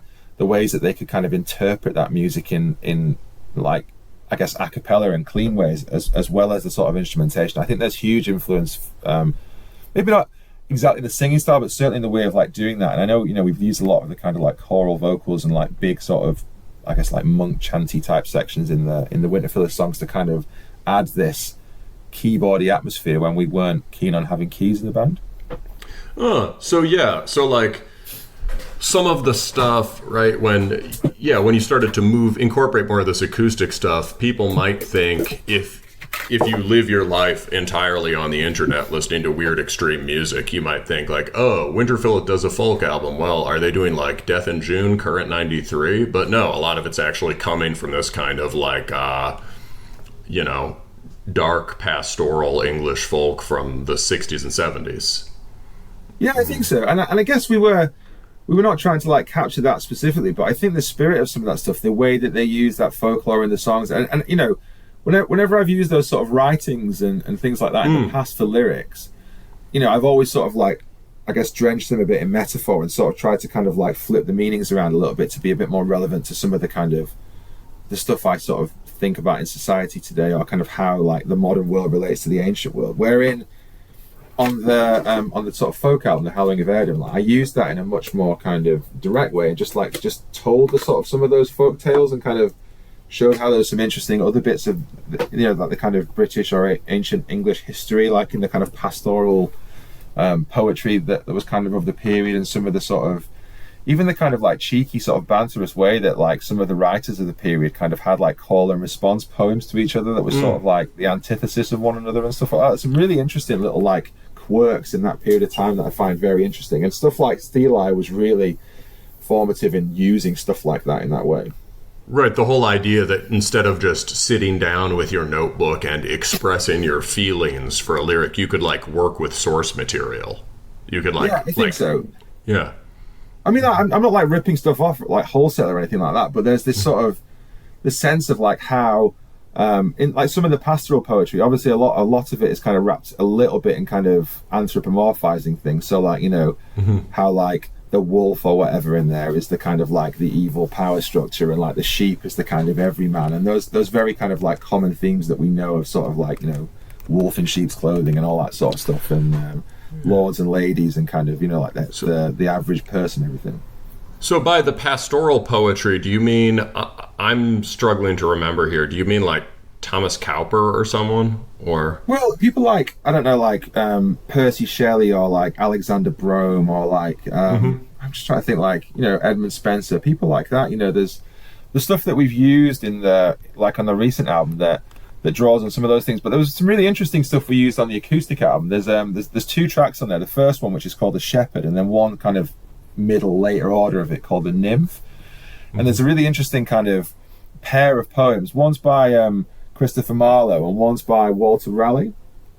And like the Shepherd, which I think is the one by Marlowe, I'd have to check, I can't remember which way around it is, but I think that's the Christopher Marlowe one. And basically he's talking about like how this sort of shepherd kind of like is kind of out in his fields and sort of like encounters this field nymph and kind of falls in love with this kind of pastoral ideal of her being his kind of like partner forever and all this sort of stuff, and sort of says, oh, come live with me and be my love and we will do all this great stuff. And it's almost like this kind of ode to this like beautiful field nymph, who I guess represents the kind of like the beautiful lady that, you know, all men of the time sort of sought or whatever as their prize, or the queen or whatever it might be. And then like years later there's this kind of rebuttal poem that's sort of done from the field nymph's perspective, which is on the track The Nymph. And that's almost this kind of like jaded, sort of slightly kind of sarcastic rebuttal to it, almost in a line for line way. You know, like, why would I come and live with you, and why would I kind of want to be your love? Because, like, you know, there's so much more beauty out here, me being free and nymph-like in this pastoral ideal. Why would I want to come and live with you on your farm and all this sort of stuff? And I just thought there was this really nice kind of like tension between these two songs, and like, despite me, you know, usually sort of wrapping those things maybe in a bit of the kind of like social scenario of the day, I just thought there was a really nice kind of call and response to those things. And I guess again, you go back to Steel Eye or Fairport and like the way that they would use those things, and I think that there's a huge influence there. Yeah, there's a lot of dialogue in those songs, even like different characters. 100%, yeah. It's very much like, you know, like, well, even like say a song like Matty Groves, like we talked about. It's like, you know, oh, he said unto Matty and Matty said unto him, or whatever it was. You know, it's very it's very dialogue led, isn't it? Yeah, it's theatrical. What's what you drinking? Just a local craft beer from a place called Track Brewery. Nice. Is it like a English ale, or I hear IPAs are big over there right now? Yeah. No, actually, it's a sour beer actually, which is called Lipari. So it's a lemon sour. So it's like kind of Belgian, maybe. I think it's like a version of an IPA, but it's one of those ones where they do like the open fermentation with like the wild, the kind of wild bacteria and stuff that gets into it. I think. Cool. It's quite very nice, very sharp, very sour. You know, like definitely not for everybody. I think Yeah, it's. I just figured the people would want to know. The hordes, as it were. The horse, yeah. Well, Yeah. I mean, obviously therein lies a whole different conversation about the kind of British brewing industry, like, you know, the unique sort of stuff in the British canon of like cider and like cask ale and kind of some of the like the early beers and like the, you know, derivations of IPA and all that sort of stuff. What's the Winterfylleth rehearsal room beverage of choice? I don't know, actually. I mean, I'm a cider guy a lot of the time, so like I'm a really big fan of the Thatcher's cider, like Gold particularly. But there's a variety of things really. It's not really conducive to drink like great beer in the rehearsal studio when it's hot and all the amps are on and things. Well, that's something cold and wet, you know. That's what I mean. What's the piss? Average. What's the piss that we're drinking? Yeah, I don't know. Like probably like I'm trying to think. You know, like. I don't know, like Madri or Moretti or probably something like along those lines that kind of is the, you know, the big bottles for kind of a few for reasonably cheap, but cold and out of the fridge and high volume. Word. The so maybe something a little nicer than Carlsberg or something. Yeah, absolutely. I mean, like, you know, there is a beer nerdery to all of us as well, but I think that's probably one for another day. Yeah. Okay, so from Fairport and Ale, we've got maybe one or two more places to cover. Anything else on your list?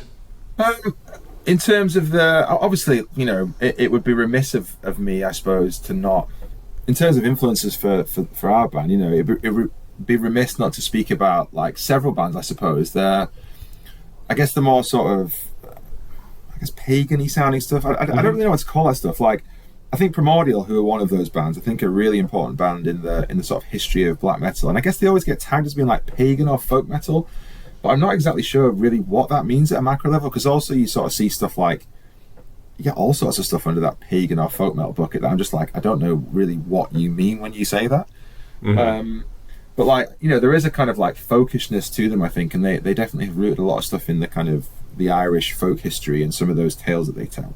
So I think definitely like a band like Primordial, maybe a band like Drudkh, and maybe a band like Ulver, I think, as well, as sort of some of the kind of places that I would probably go in terms of the more like organic sounding style of black metal that you can create.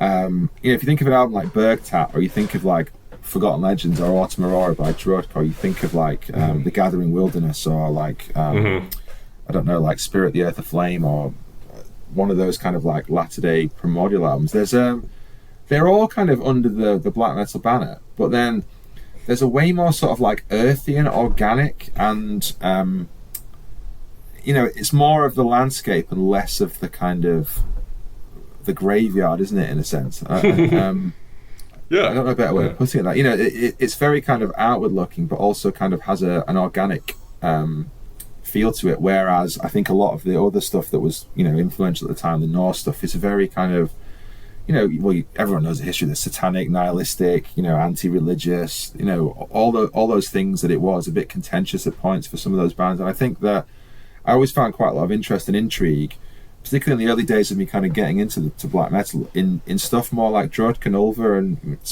elements of Enslaved and bands like Primordial as well. You know, there was some really formative things for me between all of those. So I don't know how the best way to talk about all of those things is, but I think the galvanizing facet of all those bands that I love was that kind of organic and earthy way that they kind of found the atmosphere in their music that wasn't rooted in this kind of like nihilistic wall of sound with the kind of like minor chords and stuff. It was kind of almost open a bit. Yeah, there's more. I mean, how to talk about them all.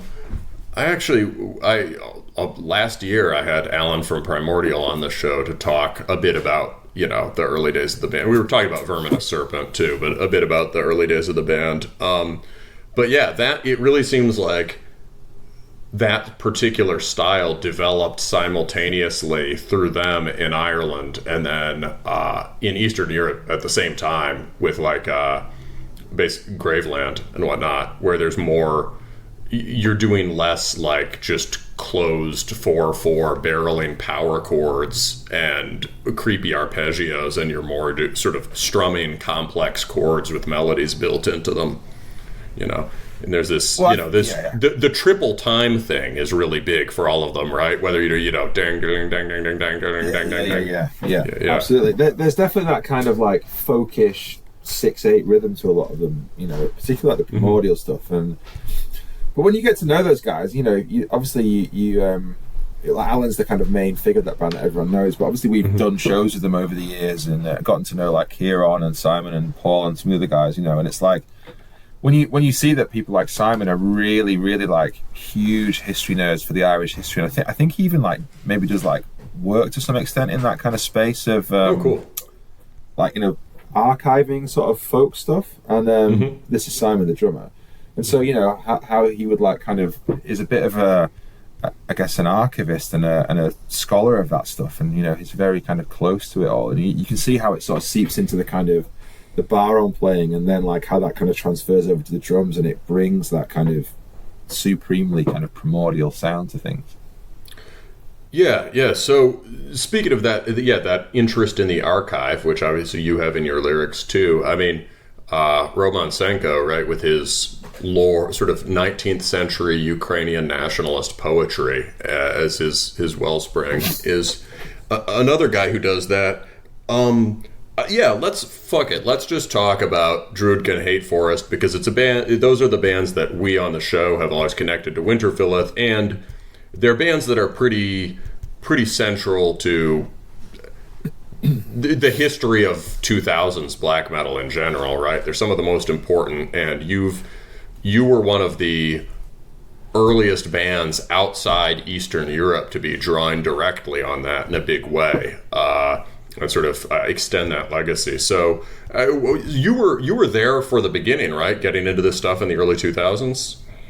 Yeah, very much so. Yeah, I think I first came across Drudkh, for example, probably. Again, my friend Martin, who I referenced earlier, I think he showed me, I think it was Autumn Aurora at the time. And, that for me was such a kind of formative album for getting into this style. And obviously, went backwards to like Forgotten Legends and things like that. And then followed them forward through the various kind of different eras that they've been in. But yeah, particularly that one album, Autumn Aurora, was such a kind of inspiration in the sense, almost like I referenced before, that kind of this sort of style of black metal doesn't just have to be like super aggressive or like kind of rooted in kind of riffs that you can't hear, or kind of lo-fi sound that you're kind of seeking the riffs out within. It can be quite earthy and organic, but also melodic, and there's just such a great atmosphere to pick a track like Wind of the Night Forest or something like that. It's just so immersive. I just really was appreciative of those kind of atmospheres that they were creating, and it definitely sparked an idea within, I think, Simon and I to sort of make a band that was a bit more focused on obviously like the stories and history of our own country, but also that was, I guess, something that we would not keen to like be different from other black metal, but sort of something that was kind of treading a slightly different path to it, that used black metal, but in a I guess a more atmospheric and an outward looking way rather than an inward looking way, I think.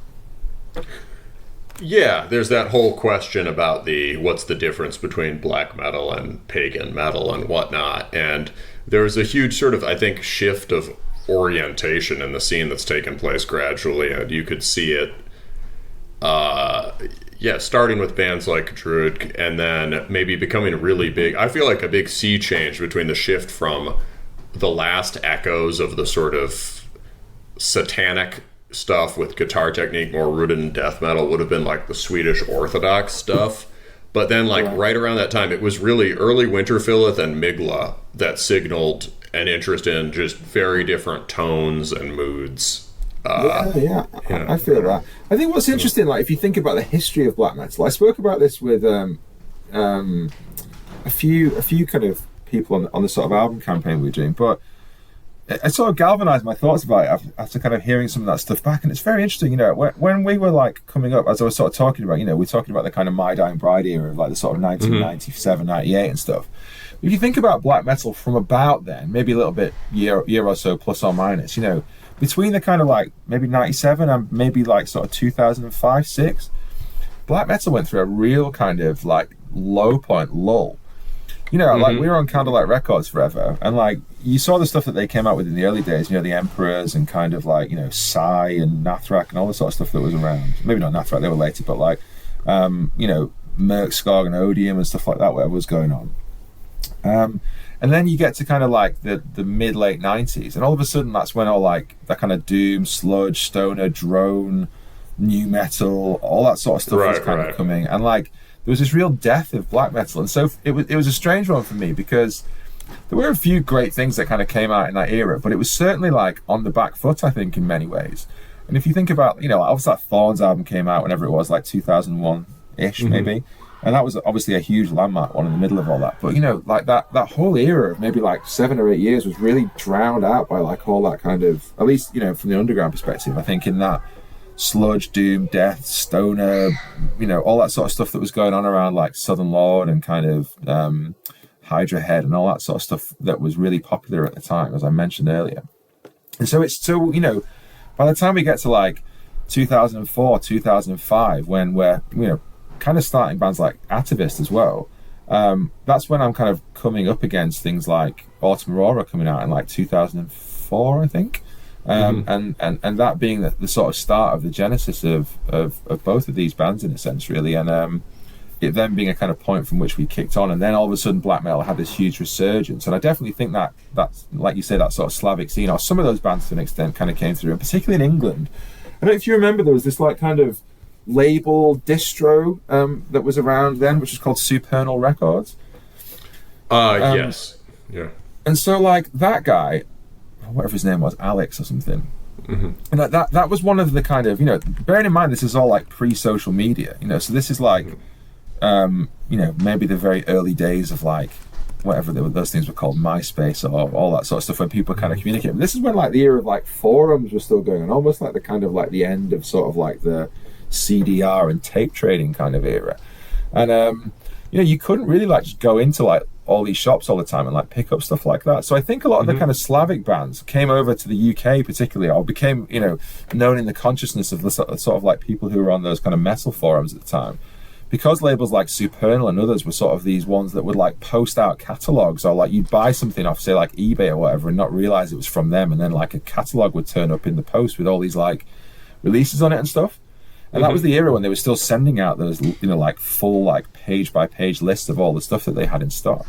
And I think that's where a lot of the Slavic scene perhaps kind of came into, certainly my consciousness, through like, labels or distros or whatever that they were like that, because they were some of the only kind of places you could get, I think, really underground stuff from. Maybe there's like Redstream as well. Do I remember names like that? There was a few places, but this is even like in the early days of like, I don't know, you forget how like recent things like, say, eBay or Amazon or whatever it might be, have all been in our lives. Like those things just weren't there in those kind of like early 2000s.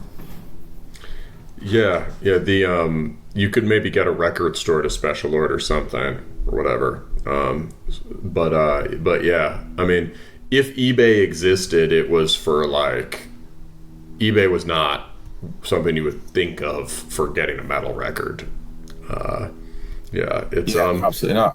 But I think that guy, I think he was either friends with or kind of like, maybe he was Ukrainian, I think. I can't really remember, but he certainly had a lot of those bands on his label, and then had like loads of other stuff on there, but then he just stocked this like enormous kind of catalogue of, top to bottom of kind of everything, of all sort of shades of black metal, really. And so he might be one of those places you pick stuff up from. Right, because you kind of come across stuff like that, Right, so he was based in England, but he seems to have had a strong connection to this Ukrainian scene and other Eastern Europeans. I think particularly like the Roman and like Drudkh related bands. I think he had like Dark Ages and like Hate Forest that was all on there originally, and all the Drudkh albums kind of came out on there originally, and all, like weird, like some weird and wonderful other bits and pieces. I'd have to really like remind myself of what was on that level, but there was some like kind of quite formative stuff that was going on then, I think, that he was bringing over from that scene.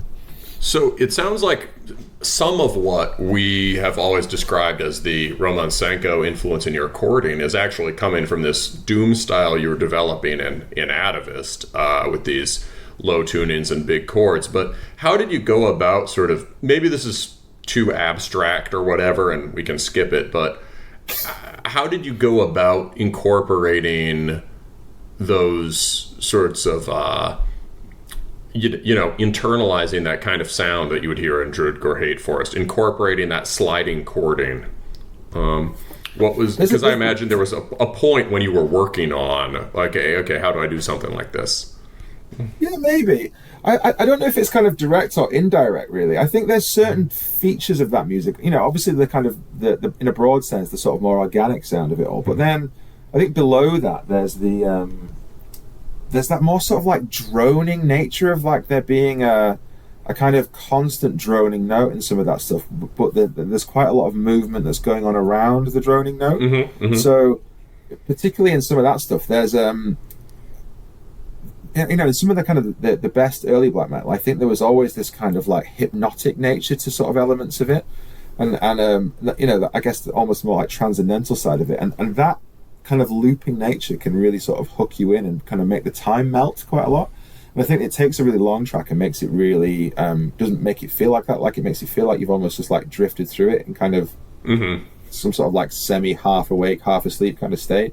And I think there's a really like hypnotic and trancy nature to some of that stuff, like Drudkh on the more organic end of it, and I guess like bands like Hate Forest, I suppose, at the more attacky and aggressive end of it. But there's always this theme of this kind of droning note, and I think if you listen to some of the folk stuff that comes out of that area of it, there's a very kind of, like you hear records like Battlefield or something where it's got a lot of that kind of traditional like female vocal singing on it, almost like the kind of the grief of widows sort of stuff that you must have heard those records, actually. Yeah.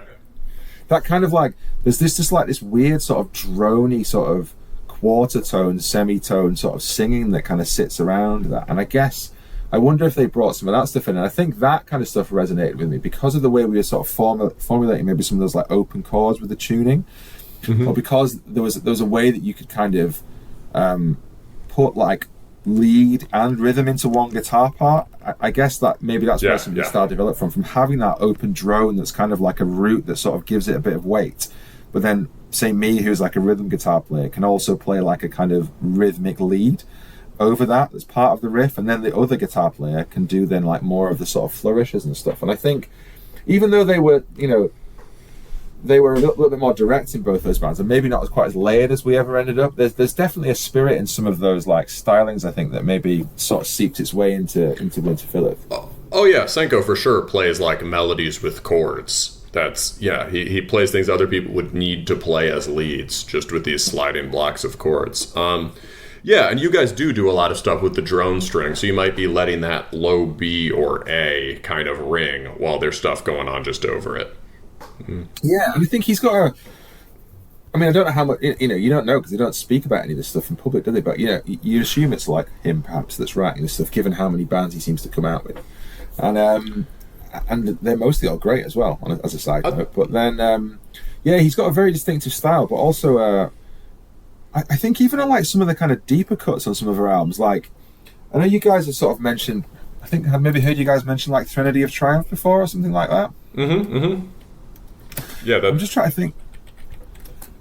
So like, there's tracks on there, for example, that very much have that kind of like some of that feel. Like there's a track called A Memorial on that, which is the fourth track, and I think some of that definitely it moves away from that kind of drony sort of style that they have, and a bit more into the kind of that almost like the very high strings, but kind of like some of the more like augmented chord shapes that they have on the sort of like thinner, like cleaner strings. The more pastoral Drudkh stuff, or the maybe and so that like if like the intro outro of like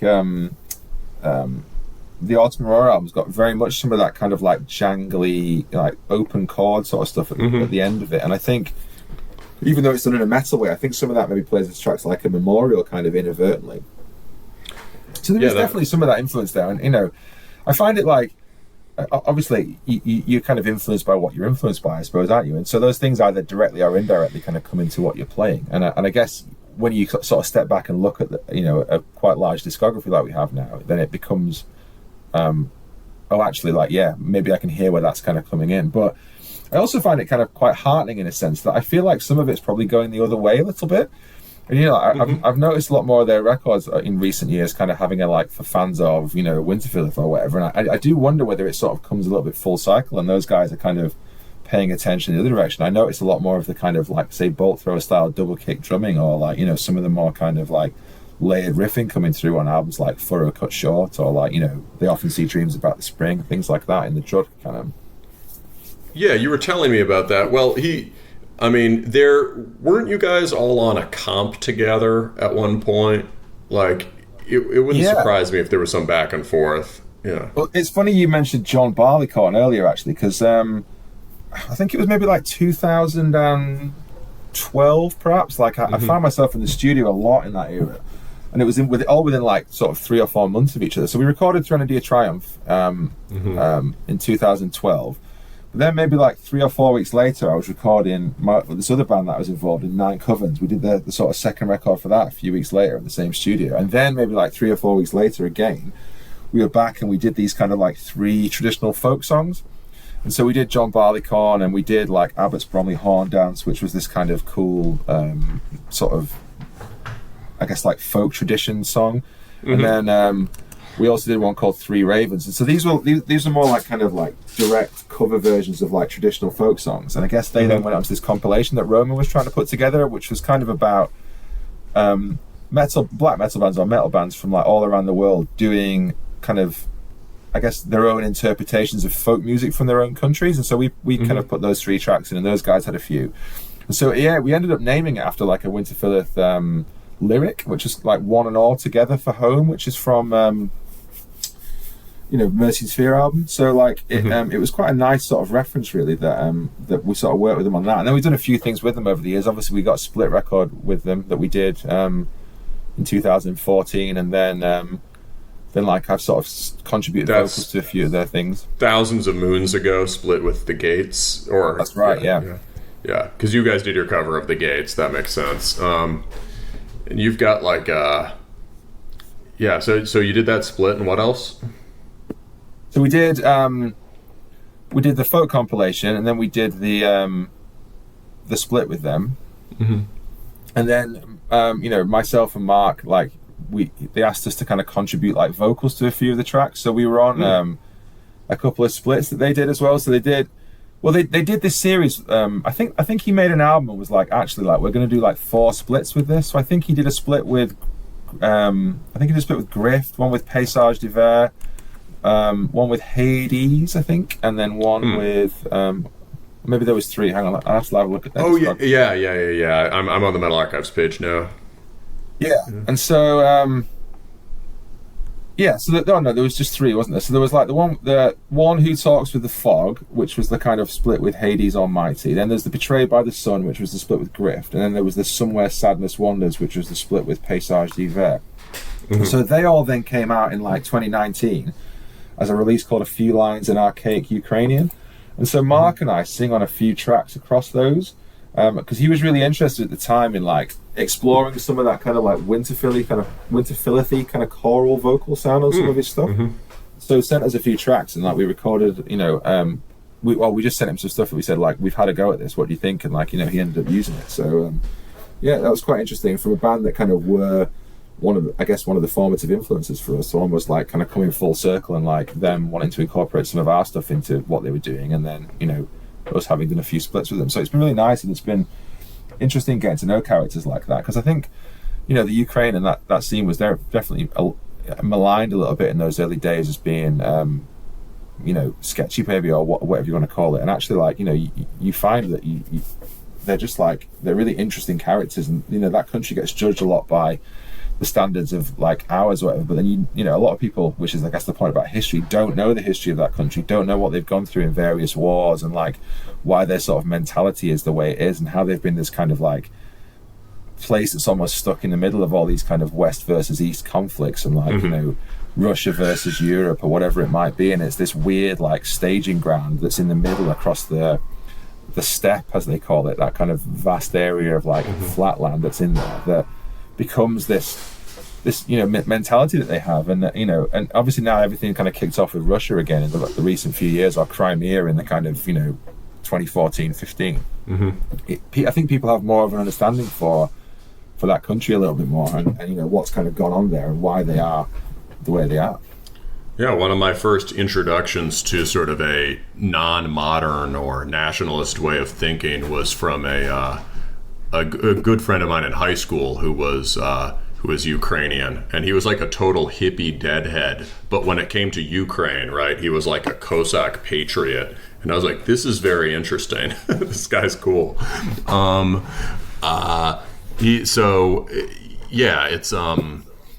They have a lot of things that for other people are just ideas in black metal lyrics. The Ukrainians have been living through for all of our adult lives. That's right.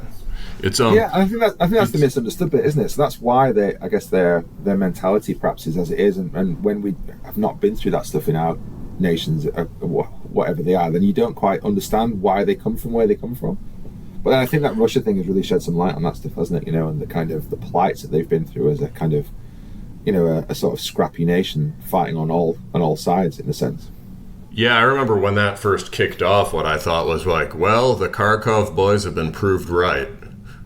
Right? I mean, they were... Well, and they were first hit as well, weren't they? I think they were only kind of like 40, 50 miles over the border from Russia when some of those early kind of, news articles and sort of footage on the TV were kind of coming through of stuff being blown up.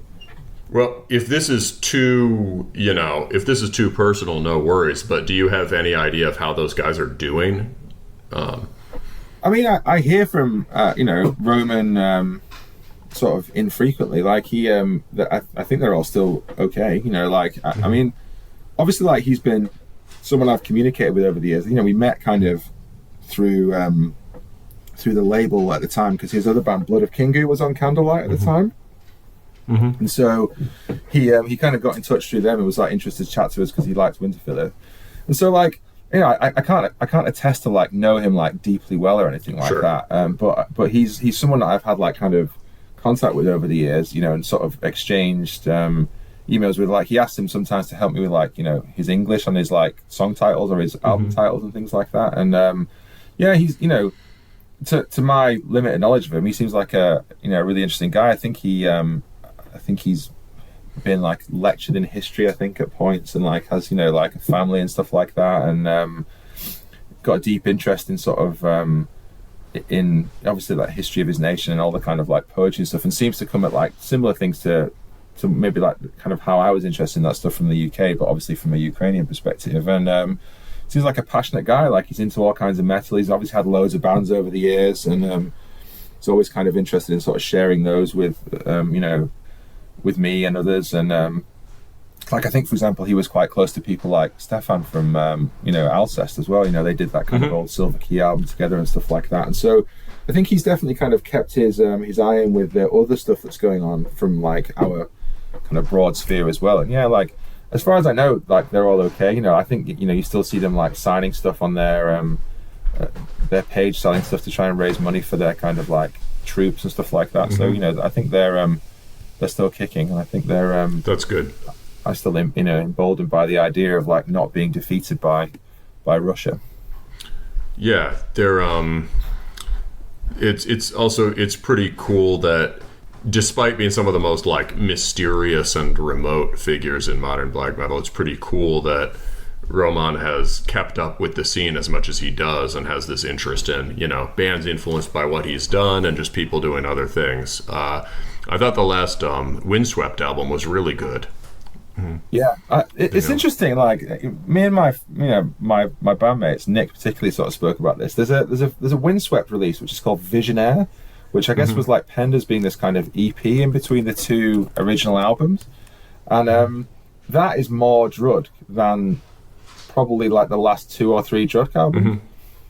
And it's almost like back to like Forgotten Legends, and I was like, well, I wonder why you did this as Drudkh. As Windswept. Yeah, well, we've talked.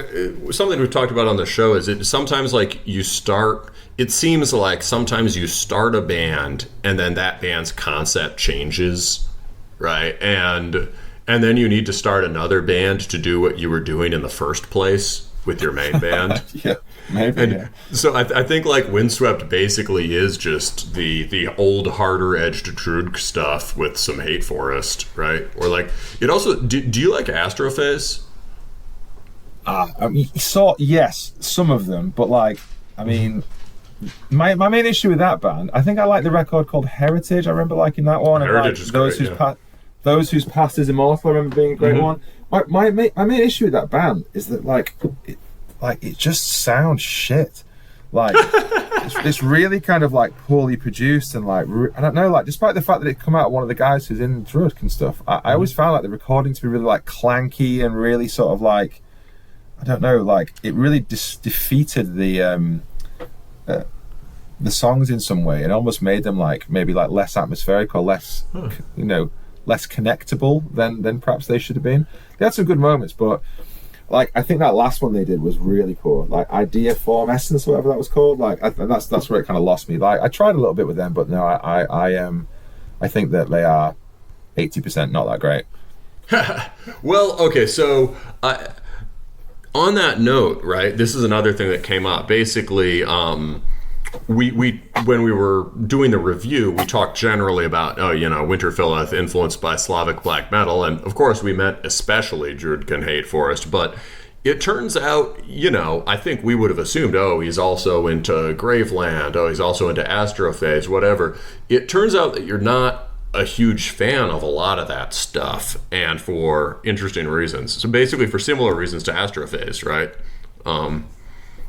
I mean, I know a lot of people like some of that stuff because it's, I guess it's of a time and like was what was around like when people were getting into that stuff. I know a lot of people speak with kind of familiarity and kind of enjoyed some of those say like early Graveland albums and stuff like that. But to me, it was always just like I don't know, you just could never realize it very well, and I've never like loved it anyway. Like it's not like deeply for me really, but like. It was always just kind of like poorly performed and stuff like that, and like almost like I don't know, off kilter drumming and kind of like the same riffs in every song and all that sort of stuff. And I don't know, it never like deeply connected with me like I think some people liked it. And so I've never like kind of been hugely passionate about that sort of stuff. But yeah, it's a funny one because I know a lot of people like you, I think maybe like you said in like our sort of message exchanges, like a lot of people are like of your generation or mine or whatever, like very much saw that as some of the kind of like a bastion of almost the scene in the early eras. Yeah, so it's like right. So I'm 35. I'm not a whole generation younger than you, but a bit in terms of music generations, a generation younger. And yeah, for guys my age, especially in the US, I think, but all over, right? These sort of the more janky early 2000s black metal bands are almost more important than the stuff from the 90s, whether that's in good attitude or not, right? I think it creates problems sometimes in how people write. But the, like if you're really into Mutilation and Senior Volant, but you've never sat down and listened to Mayhem, you're going to miss something, right? But the, but yeah, so there's something that the death metal guy and I have talked about a few times, is that back in the day, dealing with bands that are now canonical from the NS scene and the sort of raw heathen black metal scene and all that, there's in the early 2000s many people such as yourself just thought this stuff sucked, right? It was because of these considerations about musicianship and polish. And Winterfylleth certainly has always had a sort of polished, professional, complete sound. Yeah. There's something an interesting one. Yeah. There's some. What about? Go on. Oh, let me throw. What about Blazebirth Hall? Your Forest, your Branacald, whatever. I felt like some of the riffs on this newest Winterfylleth kind of reminded me of the weirder Blazebirth Hall riffs. Maybe, but I mean, it's not something that I'm like deeply familiar with, I have to say. So it's probably inadvertent. I think a lot of that stuff that came out like the Russian and like some of the Slavic stuff and kind of some of the stuff that I guess was seen as a bit more kind of like at the extreme end of the spectrum for that stuff. it just never really appealed to me in the sense, like, particularly like musically. I always just found it was like really badly realized, and I just kind of wasn't into what they were trying to do. And I think I've spoke about in interviews, a lot before about some of the stuff that kind of has, maybe more tinge with the kind of the extreme end of views at either end of the spectrum. And I often found, or find with that stuff that, like, I mean, it just didn't really register a lot, and it certainly wasn't where I was coming from in terms of the music that I was interested in. But also, it was just kind of when you're at those either ends of it, like, I think a lot of the time people kind of forgot about the musical aspect of it, and were only interested in the kind of the ideas that they were pushing or whatever it might be, or the lyrics they were writing and stuff, and it having a kind of this like burning ideology or something, but then just being realized really terribly. Oh, I think that's a fair complaint about a lot of NS bands. I would say, like, RAC type stuff often ends up like that, because it's like it ends up being like inverted punk, basically, right? So it's just like, got to get the message out to the kids. But I feel like got it. And it ends up sort of heavy-handed and coarse, right? But the I feel like with Blazebirth Hall and bands like that, there's kind of an avant-garde artist thing going on where, like, they did care a lot about the message, but if they were just trying to push it, they would have played something that sounds like Moloth or whatever. These. If you're talking about avant-garde, I mean, I'd much rather listen to, like, latter-day Dodheimsgard or some of the kind of interesting stuff that they were doing, or like Vedbuen's End, or like Virus, or kind of like some of the stuff that was coming out of there that actually had something really unique to say, like, rather than just being kind of extreme for extreme's sake, I suppose. Right. So the more sort of the stuff that is pushing the envelope in terms of technique and, just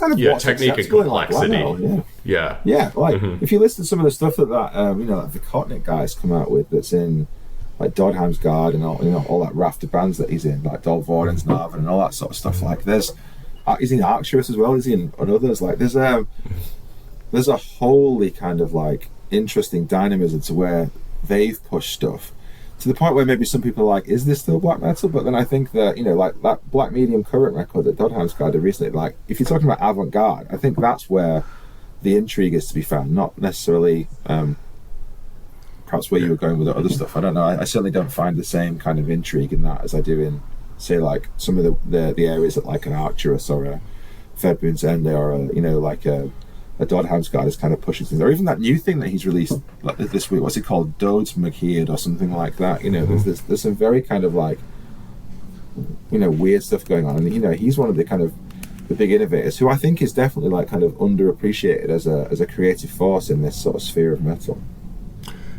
Yeah. So as far as the I guess it all comes down to, like, whether, like, for me, I tend to prefer stuff that's like primitivist avant-garde. So you're getting to the basic elements of the music, and you're concerned with things that aren't necessarily technical, even to the point where maybe you're not very good at guitar. But or struggling to play it through the storm of heroin coursing through your Russian veins.